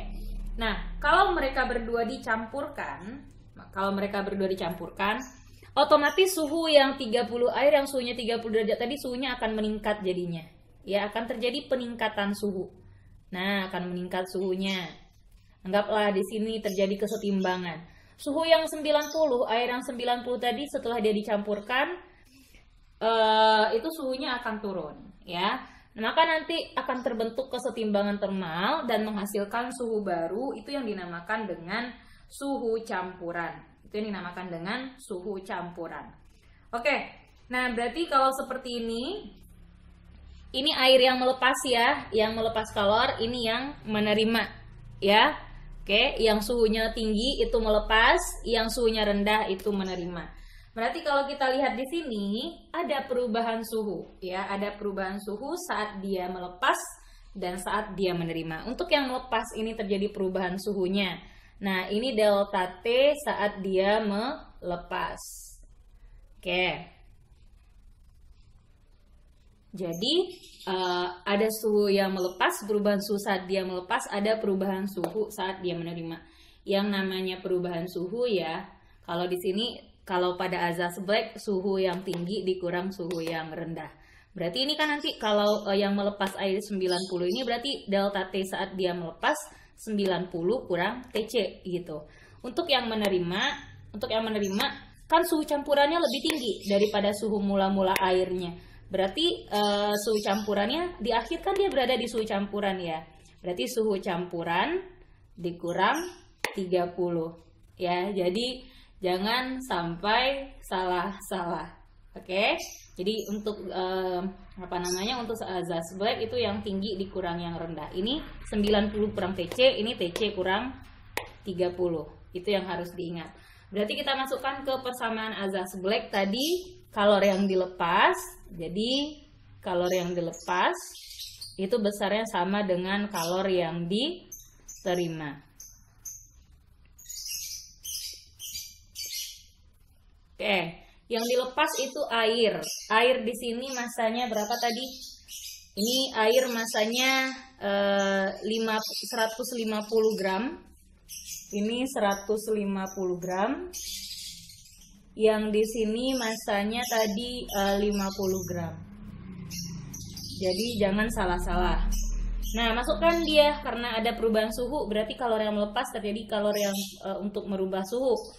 Berarti di sini M massa air 1 ditambah kalor jenis air, karena dia sama-sama air berarti kalor jenisnya sama, dikali delta T saat dia melepas, ya, sama dengan yang menerima, berarti massa air 2 dikali kalor jenis air, karena dia sama-sama air jadi kalor jenisnya sama, dikali delta T saat dia menerima, gitu, delta T saat dia menerima. Nah, maka di sini massa zat cair 1 sudah ada, massa air yang pertama sudah ada, yang melepas ini dia, massa air yang menerima berarti ini dia.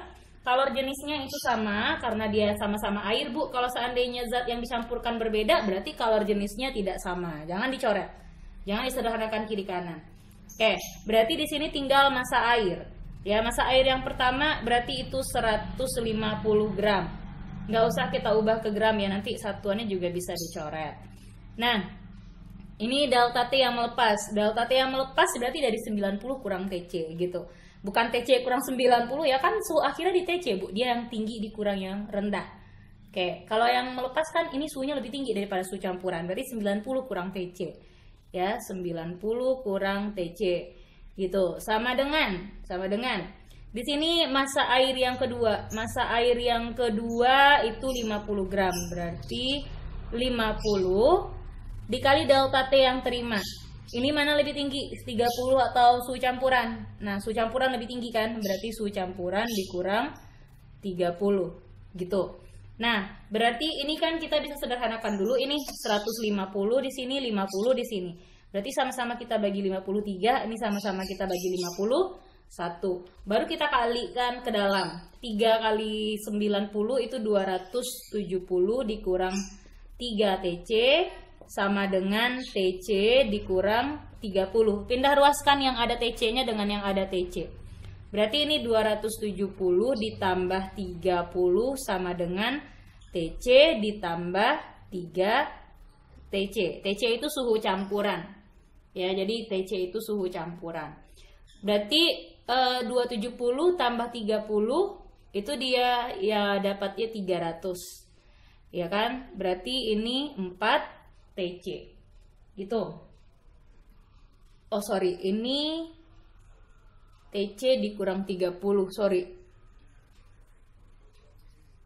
Udah betul ya hitungan kita ya. Berarti di sini TC-nya sendiri 300 dibagi 4. 300 dibagi 4 itu suhu campurannya berapa? Suhu campurannya 75. Jadi suhu campurannya, TC-nya tinggal kita bagi aja 300 dibagi 4. Berarti suhu campurannya sama dengan 75 derajat Celcius. Nah, jadi kalau kita campurkan air yang suhunya 90 dengan air yang suhunya 30 derajat dengan massa yang seperti tadi, kira-kira dia akan membentuk suhu campurannya sebesar 75 derajat gitu. Jadi lebih turun suhunya, lebih setimbang. Itu yang dinamakan kesetimbangan termal. Sekarang kita lihat contoh soal yang ke-8. Oke, kita lihat contoh soal tentang azas Black yang ke-8, yaitu es sebanyak M gram bersuhu 0 derajat dimasukkan ke dalam air bermassa 340 gram bersuhu 20 derajat Celcius yang diletakkan pada sebuah bejana. Oke. Nah, di sini ada dua buah zat yang dicampurkan ya. Ada es yang massanya sebanyak M, lalu suhunya 0 derajat, dimasukkan ke dalam air, masanya 340 gram, suhunya 20 derajat, diletakkan pada sebuah bejana. Nah, di sini bejananya dianggap tidak menyerap atau melepaskan kalor. Bu, kalau seandainya bejananya menyerap atau melepaskan kalor, maka kita masukkan lagi ke kalor, ikut dia melepas kalor, berarti tambahkan kalor lepasnya dengan kalor bejana. Kalor bejana saat melepas atau menyerap kalor, gitu ya. Nah, berarti di sini kita gambarkan saja, langsung kita jawab soal ini. Dengan menggunakan grafik. Ya, dengan menggunakan grafik sama seperti tadi. Caranya kita gambarkan grafiknya. Dia es, ya. Katanya di sini esnya bersuhu 0 derajat. Berarti sebenarnya pada proses ini es tadi dia mengalami proses perubahan wujud, ya. Ketika suhunya 0 derajat itu dia mengalami perubahan wujud. Artinya kalau kita menggambarkan sebuah grafiknya, berarti kita gambarnya grafik mendatar dulu kan. Ini suhunya 0 derajat nih, berarti esnya tuh di sini. Ya, berarti dia melebur dulu. Oke, berarti dia melebur dulu esnya. Jadi 0 derajat, esnya melebur dulu. Setelah itu dia dicampurkan. Dengan air yang suhunya 20 derajat. Berarti air suhunya 20 derajat kira-kira di sini nih posisinya. Nah, berarti ini air yang suhunya 20 derajat. Jadi kalau ini kita tulis, ini es, ya, ini es, suhunya itu 0 derajat.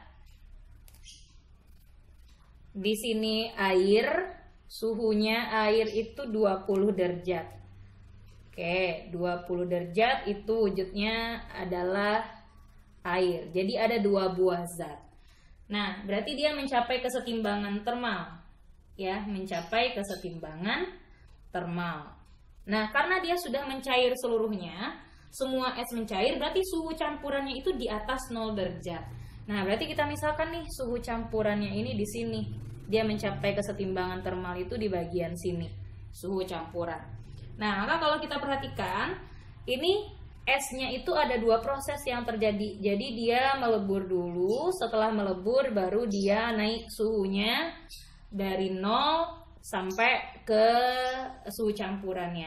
Yang air saat kita campurkan itu suhunya turun. Yang tadinya 20 berarti suhunya lebih rendah lagi suhu campurannya.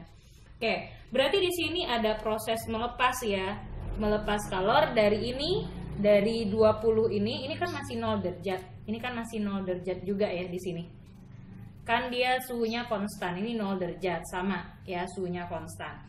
Berarti kalau dia melepas, yang melepas itu tentu si air yang melepas ya. Nah, air melepas berarti ini delta T lepas. Nah, yang menerima siapa? Yang menerima si S, berarti ini delta T terima. Oke, berarti ada 2 proses kalor untuk S ya. Untuk S ada 2 proses kalor. Oke, berarti ini tadi S, biar tidak jauh-jauh. Nah, gitu. Nah, sekarang kita masukkan dia ke azas black. Untuk masukkan dia ke azas black, kalor yang dilepas sama dengan kalor yang diterima, gitu kan? Berarti jumlah kalor yang dilepas itu sama dengan kalor yang diterima. Begitu bentuknya. Kalor yang dilepas sama dengan kalor yang diterima.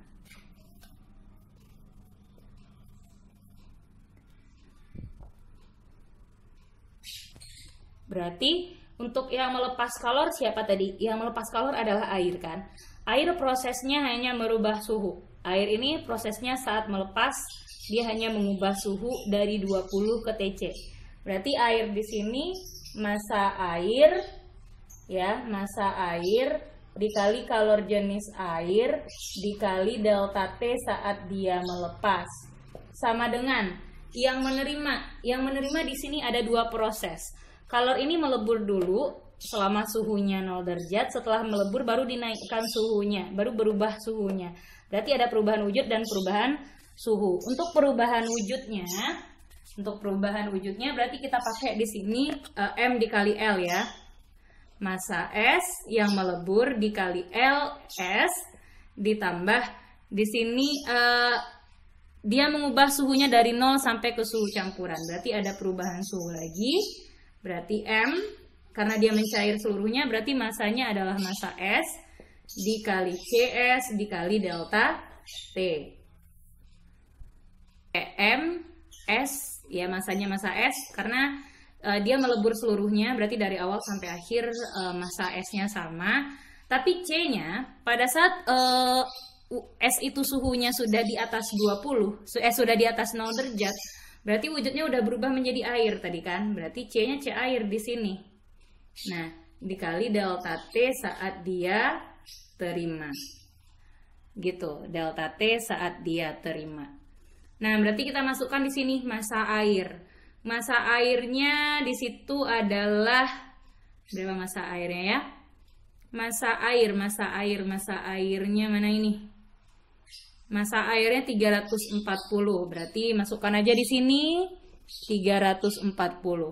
Kalau jenis air berarti kalau kita pakainya dalam kalori per gram derajat Celcius itu 1. Itu yang harus kita ingat ya, kalori jenis air karena dia dalam gram, berarti kalori jenis air itu dalam satuan kalori per gram derajat Celcius adalah 1 kalori per gram derajat Celcius, harus dihafal. Delta T saat dia melepas berarti 20 kurang TC ya. 20 kurang TC. Sama dengan di situ ada massa S. Massa S-nya sebanyak M ya. Dikali kalor lebur S. Kalor lebur S itu 80 kalori per gram. Itu harus kalian hafalkan. 80 kalori per gram. Ditambah, ini Bu nggak dikasih tahu di soal, berarti kalian disuruh menghafal. Ya. Berarti massa S di sini kan dia mencair seluruhnya. Berarti kalau mula-mula dia sebanyak M gram, sampai dia mencair pun sebanyak M gram massa S-nya. Lalu kalor jenis airnya 1. Delta T saat dia menerima berarti di sini TC dikurang 0. Berarti TC dikurang 0. Gitu.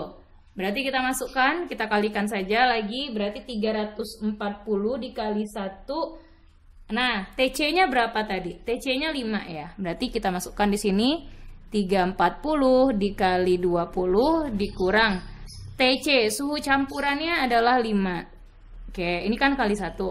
Sama dengan 80 dikali M.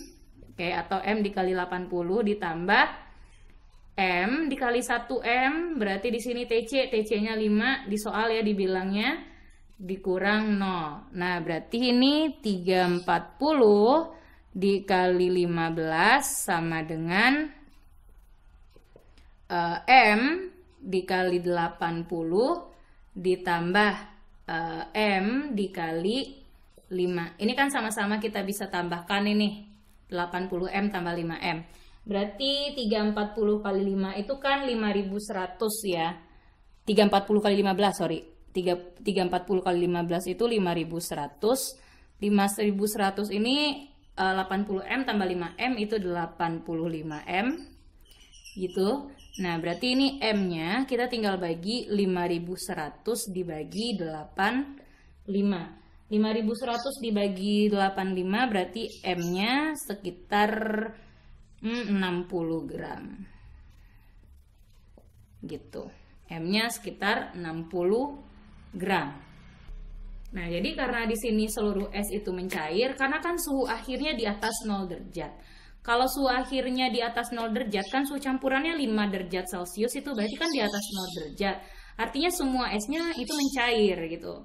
Kecuali suhu campurannya hanya sampai 0 derajat, berarti ini diragukan. Ini pasti ada beberapa es yang mencair, hanya sebagian es yang mencair gitu. Kalau suhu campurannya 0 derajat. Jadi kalau seandainya tidak seluruh es mencair, itu batasan kita suhu campurannya di 0 derajat. Paham ya? Nah, kita lihat contoh soal yang ke-8. Contoh soal yang ke-9. Oke, kita lihat untuk contoh soal yang ke-9. Contoh soal yang ke-9 sedikit berbeda dengan dua contoh sebelumnya ya. Untuk soal yang ke-9 di sini katanya air yang suhunya 20 derajat bermassa 200 gram dicampurkan dengan es bersuhu min 10 derajat Celcius bermassa 100 gram. Sewaktu terjadi kesetimbangan termal, terdapat sebagian es melebur. Nah, ini ingat, sebagian es melebur. Dan tidak terjadi kehilangan kalor. Bu, tidak terjadi kehilangan kalor itu maksudnya apa? Tidak terjadi kehilangan kalor di sini maksudnya tidak, kalor yang dilepaskan sama besarnya dengan kalor yang diterima. Itu maksudnya. Ya. Berapakah massa es yang melebur? Nah, yang ditanya sekarang berapakah massa es yang melebur? Katanya tadi tidak semua es melebur, hanya sebagian saja es yang melebur gitu. Berarti kita menjawabnya tetap memakai grafik tadi ya, memakai grafik. Biasakan kita menggambarkan grafiknya.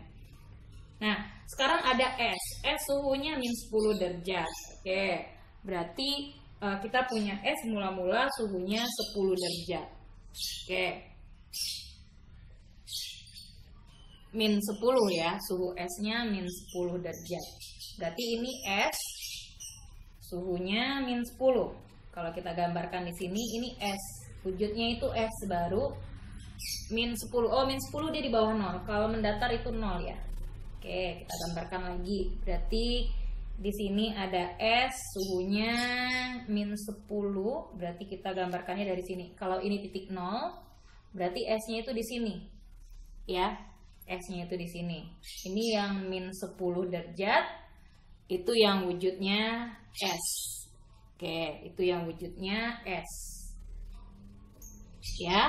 Nah, setelah itu berarti dari min 10 agar dia melebur, kita naikkan suhunya ke 0 derajat kan. Nah, berarti ini suhunya 0 derajat. Nah, ini suhunya 0 derajat. Kan ini konstan ini. Suhunya 0 derajat. Jadi biarkan dia melebur dulu. Setelah dia melebur, baru dia dicampurkan. Nah, dia dicampurkan, pada proses ini dia langsung dicampurkan ini. Langsung dicampurkan dengan air yang suhunya 20 derajat. Jadi 20 derajat ini suhunya si air. Oke, itu zat selanjutnya. Jadi ada es yang suhunya minus dan air yang suhunya 20 derajat. Di sini suhu kesetimbangan ya, ini titik 0, ini suhunya konstan. Dari ini yang lurus ini itu suhunya 0 derajat. Kalau digambarkan ini di sini suhunya 0 derajat ya. Sampai sini, ini juga 0 derajat suhunya di sini. Berarti kalau kita campurkan hanya sampai esnya melebur, berarti ada 2 proses. Berarti dari ini proses yang pertama, terus setelahnya di sini.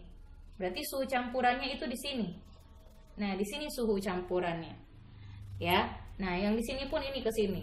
Berarti ini yang suhu campuran. Ini yang suhu campuran. Berarti suhu campurannya itu di 0 derajat. Karena apa? Karena hanya sebagian es yang melebur. Kalau sebagian es yang melebur itu suhu campurannya di 0 derajat. Ya, kalau sebagian es yang melebur itu suhunya 0 derajat, campurannya 0 derajat. Tapi kalau esnya mencair seluruhnya atau melebur seluruhnya, berarti itu suhunya, suhu campurannya atau suhunya di atas 0 derajat. Itu yang harus diingat konsepnya. Berarti di sini ada yang melepaskan kalor, ada yang menerima kalor. Ya, berarti air yang melepaskan, ya. Berarti ini delta T lepas.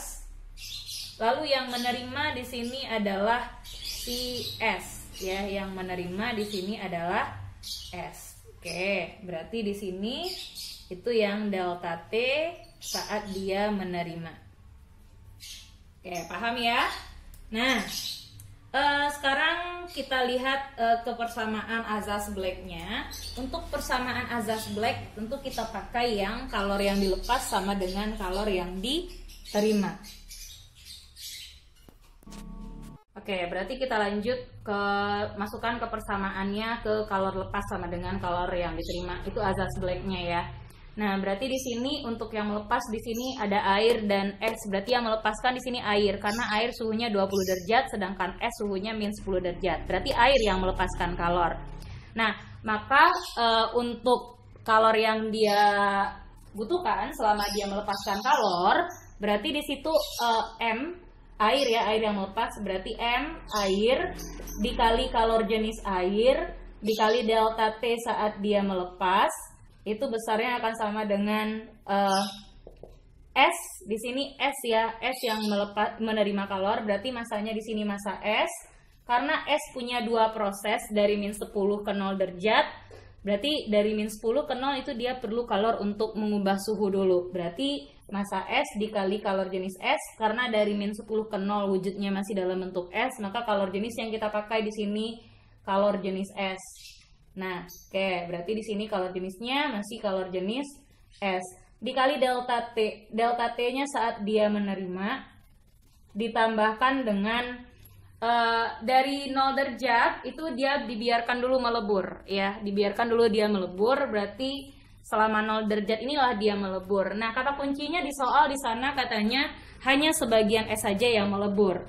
Berarti kalau sebagian S yang melebur, kalau hanya sebagian S yang melebur, maka suhu campurannya itu adalah 0 derajat. Tapi kalau semua es melebur, itu suhunya udah di atas 0 derajat. Ya, berarti di sini masa es yang melebur itu dalam M saja, karena kan itu yang ditanya. Dikali kalor lebur. Nah, berarti di sini kita cari dulu berapa masa airnya. Kita masukkan masa airnya. Masa airnya dikasih tahu di soal itu 200 gram. Berarti tidak usah diubah dalam kilogram. Nanti kalor jenisnya kita pakai juga dalam kalori per gram derajat Celcius. Berarti masa airnya 200. Kalor jenis airnya dalam kilogram, dalam kalori per gram derajat Celcius itu 1 kalori per gram derajat Celcius. Perubahan suhu saat dia melepas itu dari 20 ke 0 ya. Jadi 20, kenapa 0? 0 suhu campurannya. Kenapa suhu campurannya 0? Karena hanya sebagian es yang melebur. Berarti 20 dikurang 0 sama dengan masa esnya tadi dicampurkan 100 gram. Berarti 100 dikali kalor jenis S. Kalor jenis S-nya dalam kalori per gram derajat Celcius itu 0,5 kalori per gram derajat Celcius. Perubahan suhu saat dia menerima kalor itu dari min 10 ke 0 ya. Berarti di sini suhu campurannya yang dikurang suhu mula-mulanya. 0 dikurang min 10 itu ditambah ini masa es yang meleburnya berapa banyak, itu yang akan kita cari. Dikali kalor leburnya. Kalor lebur es itu 80 kalori per gram. Nah, berarti ini 200 kali 1 kan 200. 200 dikali 20 kurang 0 kan 20. Berarti 200 dikali 20 sama dengan 100 kali 0,5 kan 50. Berarti 0 dikurang min 10 itu kan dapatnya 10 ditambah 80 dikali M. Gitu kan. Nah, 200 kali 20 itu kan 4000. 4000 sama dengan 500 ditambah 80 kali M. Ini pindah ruaskan, berarti 4000 dikurang 500 sama dengan 80 M.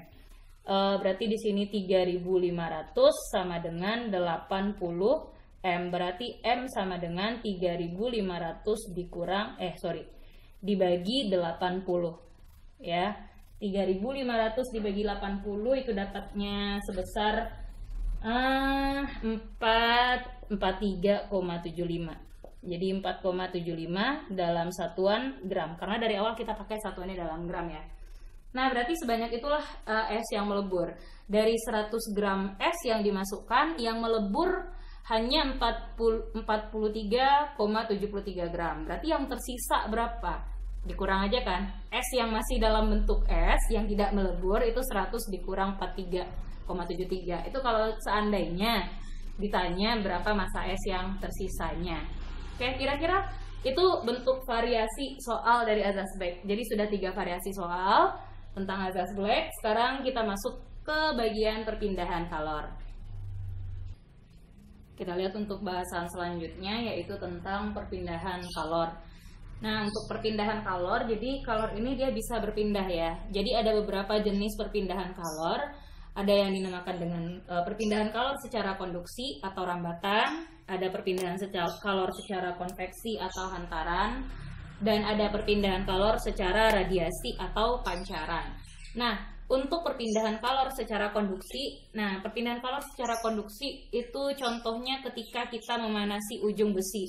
Nah, kalau kita memanaskan ujung besi, kalau kita panaskan besi di salah satu ujungnya, misalkan ibu panaskan di bagian yang berwarna merah ini, spidol ini merupakan besi ya, dimisalkan. Jadi kalau seandainya kita panaskan di ujung yang merah, maka panas itu akan merambat sampai ujung yang ibu pegang ini. Nah, itu kalau seperti itu berarti itu perpindahan panas secara konduksi atau rambatan. Jadi panasnya yang merambat gitu ya. Nah, jadi pada peristiwa konduksi ini yang terjadi dia terjadi hanya pada zat padat saja dan tidak ada perpindahan partikel zat. Maksudnya tidak ada partikel zat ini kalau kita pindahkan besi, partikel-partikel besinya tidak ikut berjalan-jalan, tidak ikut berpindah-pindah selama proses konduksi tadi. Yang berpindah itu hanya panasnya aja, hanya panas yang merambat di permukaan besinya gitu. Nah, lalu dia memerlukan zat perantara. Nah, karena kita tadi yang ibu contohkan adalah memanaskan ujung besi, berarti di sini yang jadi perantaranya adalah besi itu sendiri. Itu yang zat perantaranya. Nah, laju perpindahan kalor selama dia konduksi, untuk laju perpindahan kalor itu dilambangkan dengan huruf H. Maka laju perpindahan kalor itu merupakan banyak kalor yang diperlukan selama dia merambat di setiap satuan waktu. Itu yang dinamakan dengan laju perpindahan kalor. Nah, dalam konduksi laju perpindahan kalor itu jadi H sama dengan Q per T. Kalau seandainya dikasih tahu kalor dan waktunya, H sama dengan Q per T. Tapi kalau seandainya diketahui koefisien konduksi termalnya, berarti bisa dicari dengan K dikali A dikali delta T per L. Kan kalau kita panaskan ujung besi itu kan dia punya luas penampang. Panasnya kan merambat ke seluruh permukaan besinya, makanya dikali luas penampang di sini. Ada terjadi perubahan suhu ya, perubahan suhu di antara dua buah ujung besi itu ada perubahan suhunya. Dan L itu adalah kalau besinya kita panaskan, sesuatu yang kita panaskan itu pasti akan terjadi perubahan ukuran ya. Karena kalau pada besi yang kita panaskan, berarti ukuran yang terjadi adalah ukuran panjangnya yang berubah. Berarti L-nya di sini. Nah, yang kedua itu konveksi atau hantaran. Nah, hantaran atau perpindahan kalor secara konveksi itu bisa kita amati saat anak-anak ibu memanaskan air, memasak air ya. Saat air itu dipanaskan, maka kan air dimasukkan ke dalam wadah ya. Nah, berarti ada partikel-partikel air nanti yang berpindah. Yang duluan panas itu adalah partikel yang berada di bagian bawah, karena itu yang dekat ke sumber pemanas, ya kan? Nah, jadi partikel-partikel air yang ada di bagian bawah itu yang panas duluan, sehingga nanti ada pertukaran posisi partikelnya, ada sirkulasi partikelnya. Jadi partikel yang panas di bawah tadi biasanya kalau udara yang dipanaskan itu massa jenisnya akan lebih ringan. Jadi partikelnya itu naik ke atas permukaan airnya. Jadi mengalir dia, panasnya itu mengalir. Makanya kalau kalian panaskan air dengan gelas plastik itu diisi air, lalu kalian panaskan di bawahnya, maka gelas plastik itu tidak akan bocor. Kenapa? Karena partikelnya itu berubah. Memutar terus dari bawah dipanaskan, yang panas bertukar lagi pindah ke atas, yang suhunya dingin pindah ke bawah, begitu seterusnya. Nah, itu yang dinamakan dengan konveksi atau hantaran. Nah, ciri-ciri dari perpindahan kalor secara konveksi atau secara hantaran ini adalah hanya bisa terjadi saja pada zat cair dan gas. Jadi hanya bisa terjadi pada zat cair dan gas. Dan selama konveksi itu tidak ada perpindahan partikel dari zat perantara. Apa contohnya zat perantara tadi? Kalau ibu contohkan tadi memanaskan air, berarti di situ yang menjadi perantaranya sebagai perpindahan kalornya adalah air tadi. Jadi untuk peristiwa konveksi itu ada perpindahan partikel dari zat perantara. Jadi partikelnya itu seperti tersirkulasi. Nah, satu lagi contohnya dalam pemasangan AC. Nah, untuk memanaskan perpindahan kalor secara konveksi itu zat yang diperlukannya berupa zat cair dan gas ya. Jadi dia memerlukan zat perantara. Nah, maka kita bisa menghitung laju perpindahan kalor selama konveksi itu dengan persamaan H sama dengan Q per T. Jadi kalor per waktu itu sama dengan H dikali A dikali delta T. Jadi kalau seandainya dikasih tahu koefisien konveksi, itu koefisien konveksi itu dilambangkan dengan H. Jadi H dikali A dikali delta T. Nah, lanjut yang ketiga itu perpindahan kalor secara radiasi atau secara pancaran. Nah, secara radiasi atau secara pancaran,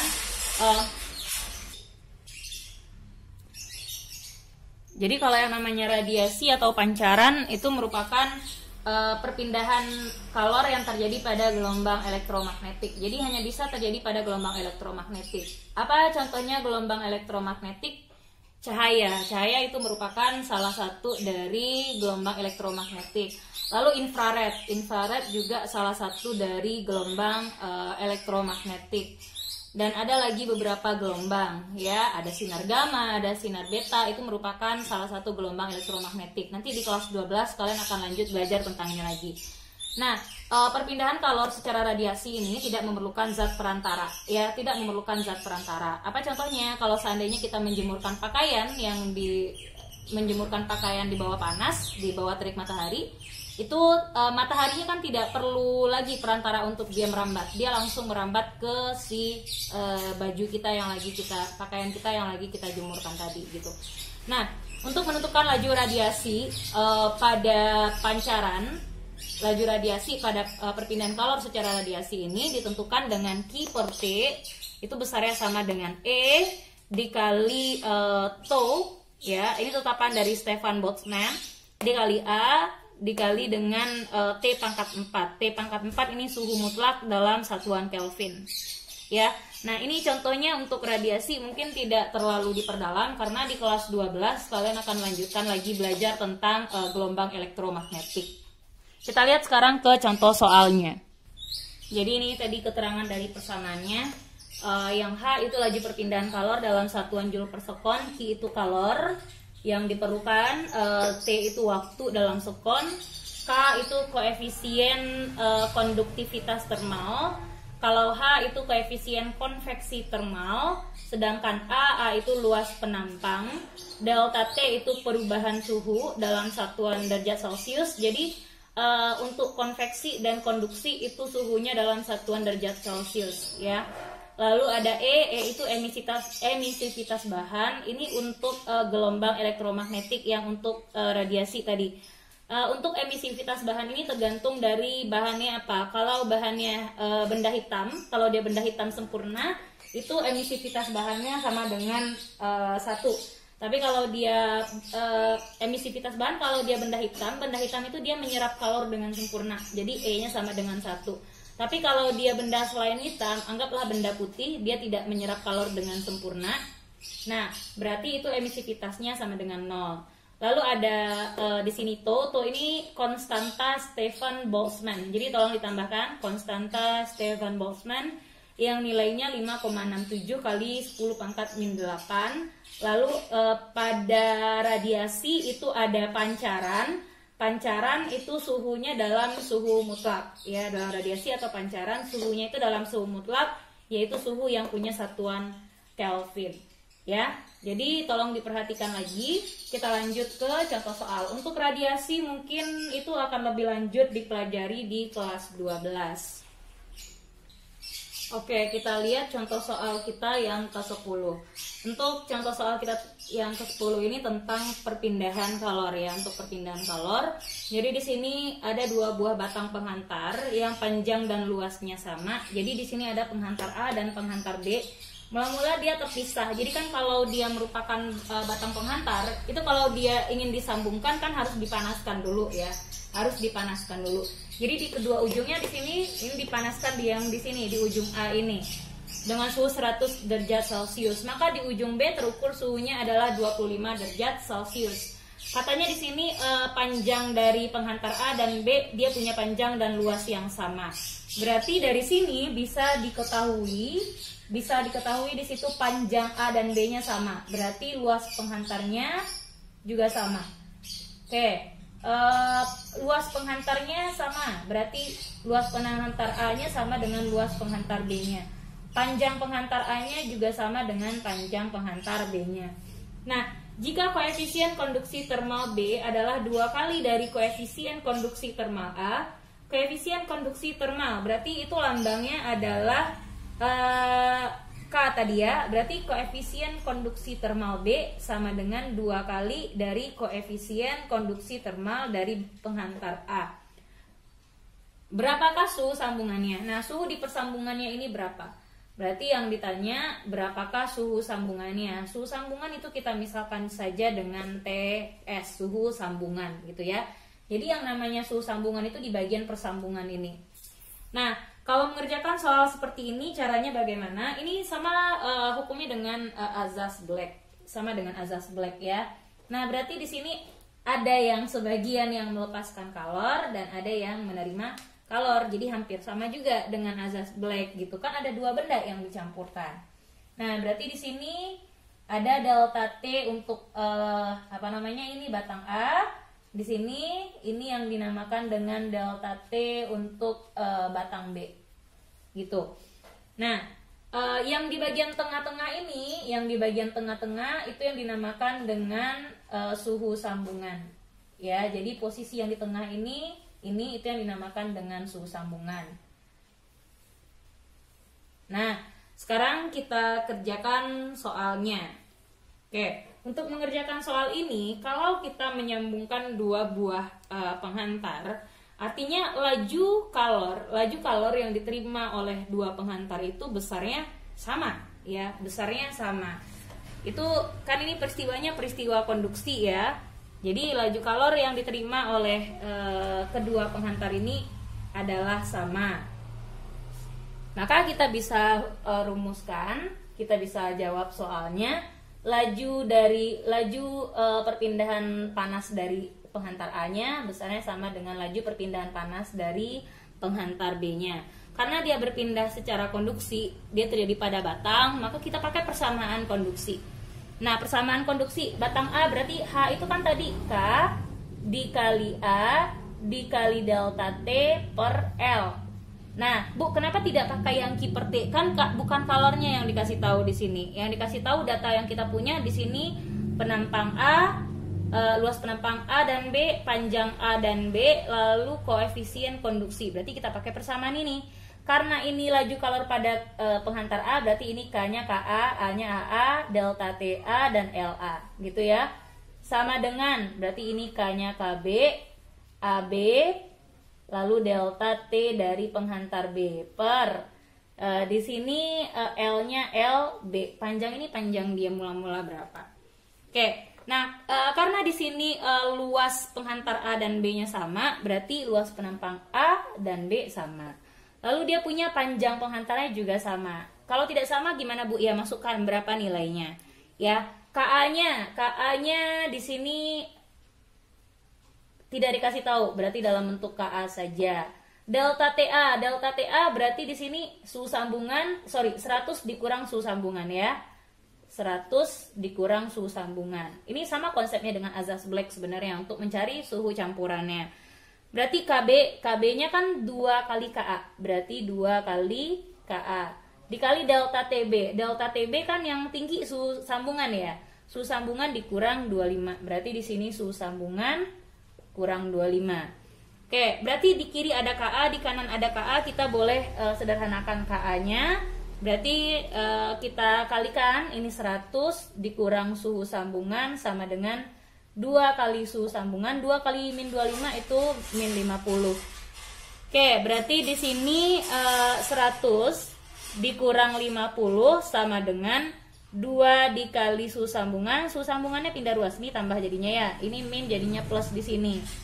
Nah, berarti ini 150 sama dengan 3 dikali suhu sambungan. Berarti suhu sambungannya sendiri di sini berarti 150 dibagi 3. Jadi suhu sambungannya sekitar 50 derajat Celcius. Nah, kira-kira begitu cara menentukan suhu sambungan, Bu. Kalau bisa lebih dari 2 batang, Bu, bisa 3 batang atau 4 batang. Jadi kalau 3 batang ya sama konsepnya, HA, HB nanti sama dengan HC-nya. Cari bandingkan dua-dua begitu. Oke. Baiklah, berarti ini terakhir penghujung pembelajaran kita tentang suhu dan kalor. Untuk konveksi dan radiasi biasanya itu jarang dikeluarkan soalnya. Untuk perpindahan kalor sendiri itu paling sering keluar di ujian itu adalah batang seperti ini. Dan sedangkan untuk radiasi itu kalian akan melanjutkan pembelajarannya di kelas 12 nanti. Jadi untuk soal yang Ibu berikan hanya soal seperti ini saja. Silakan diulang-ulang dan dipahami. Sampai ketemu di bab selanjutnya. Ini bab terakhir kita di era pandemi ini di semester 1. Terima kasih atas semua perhatiannya dan selamat belajar kembali.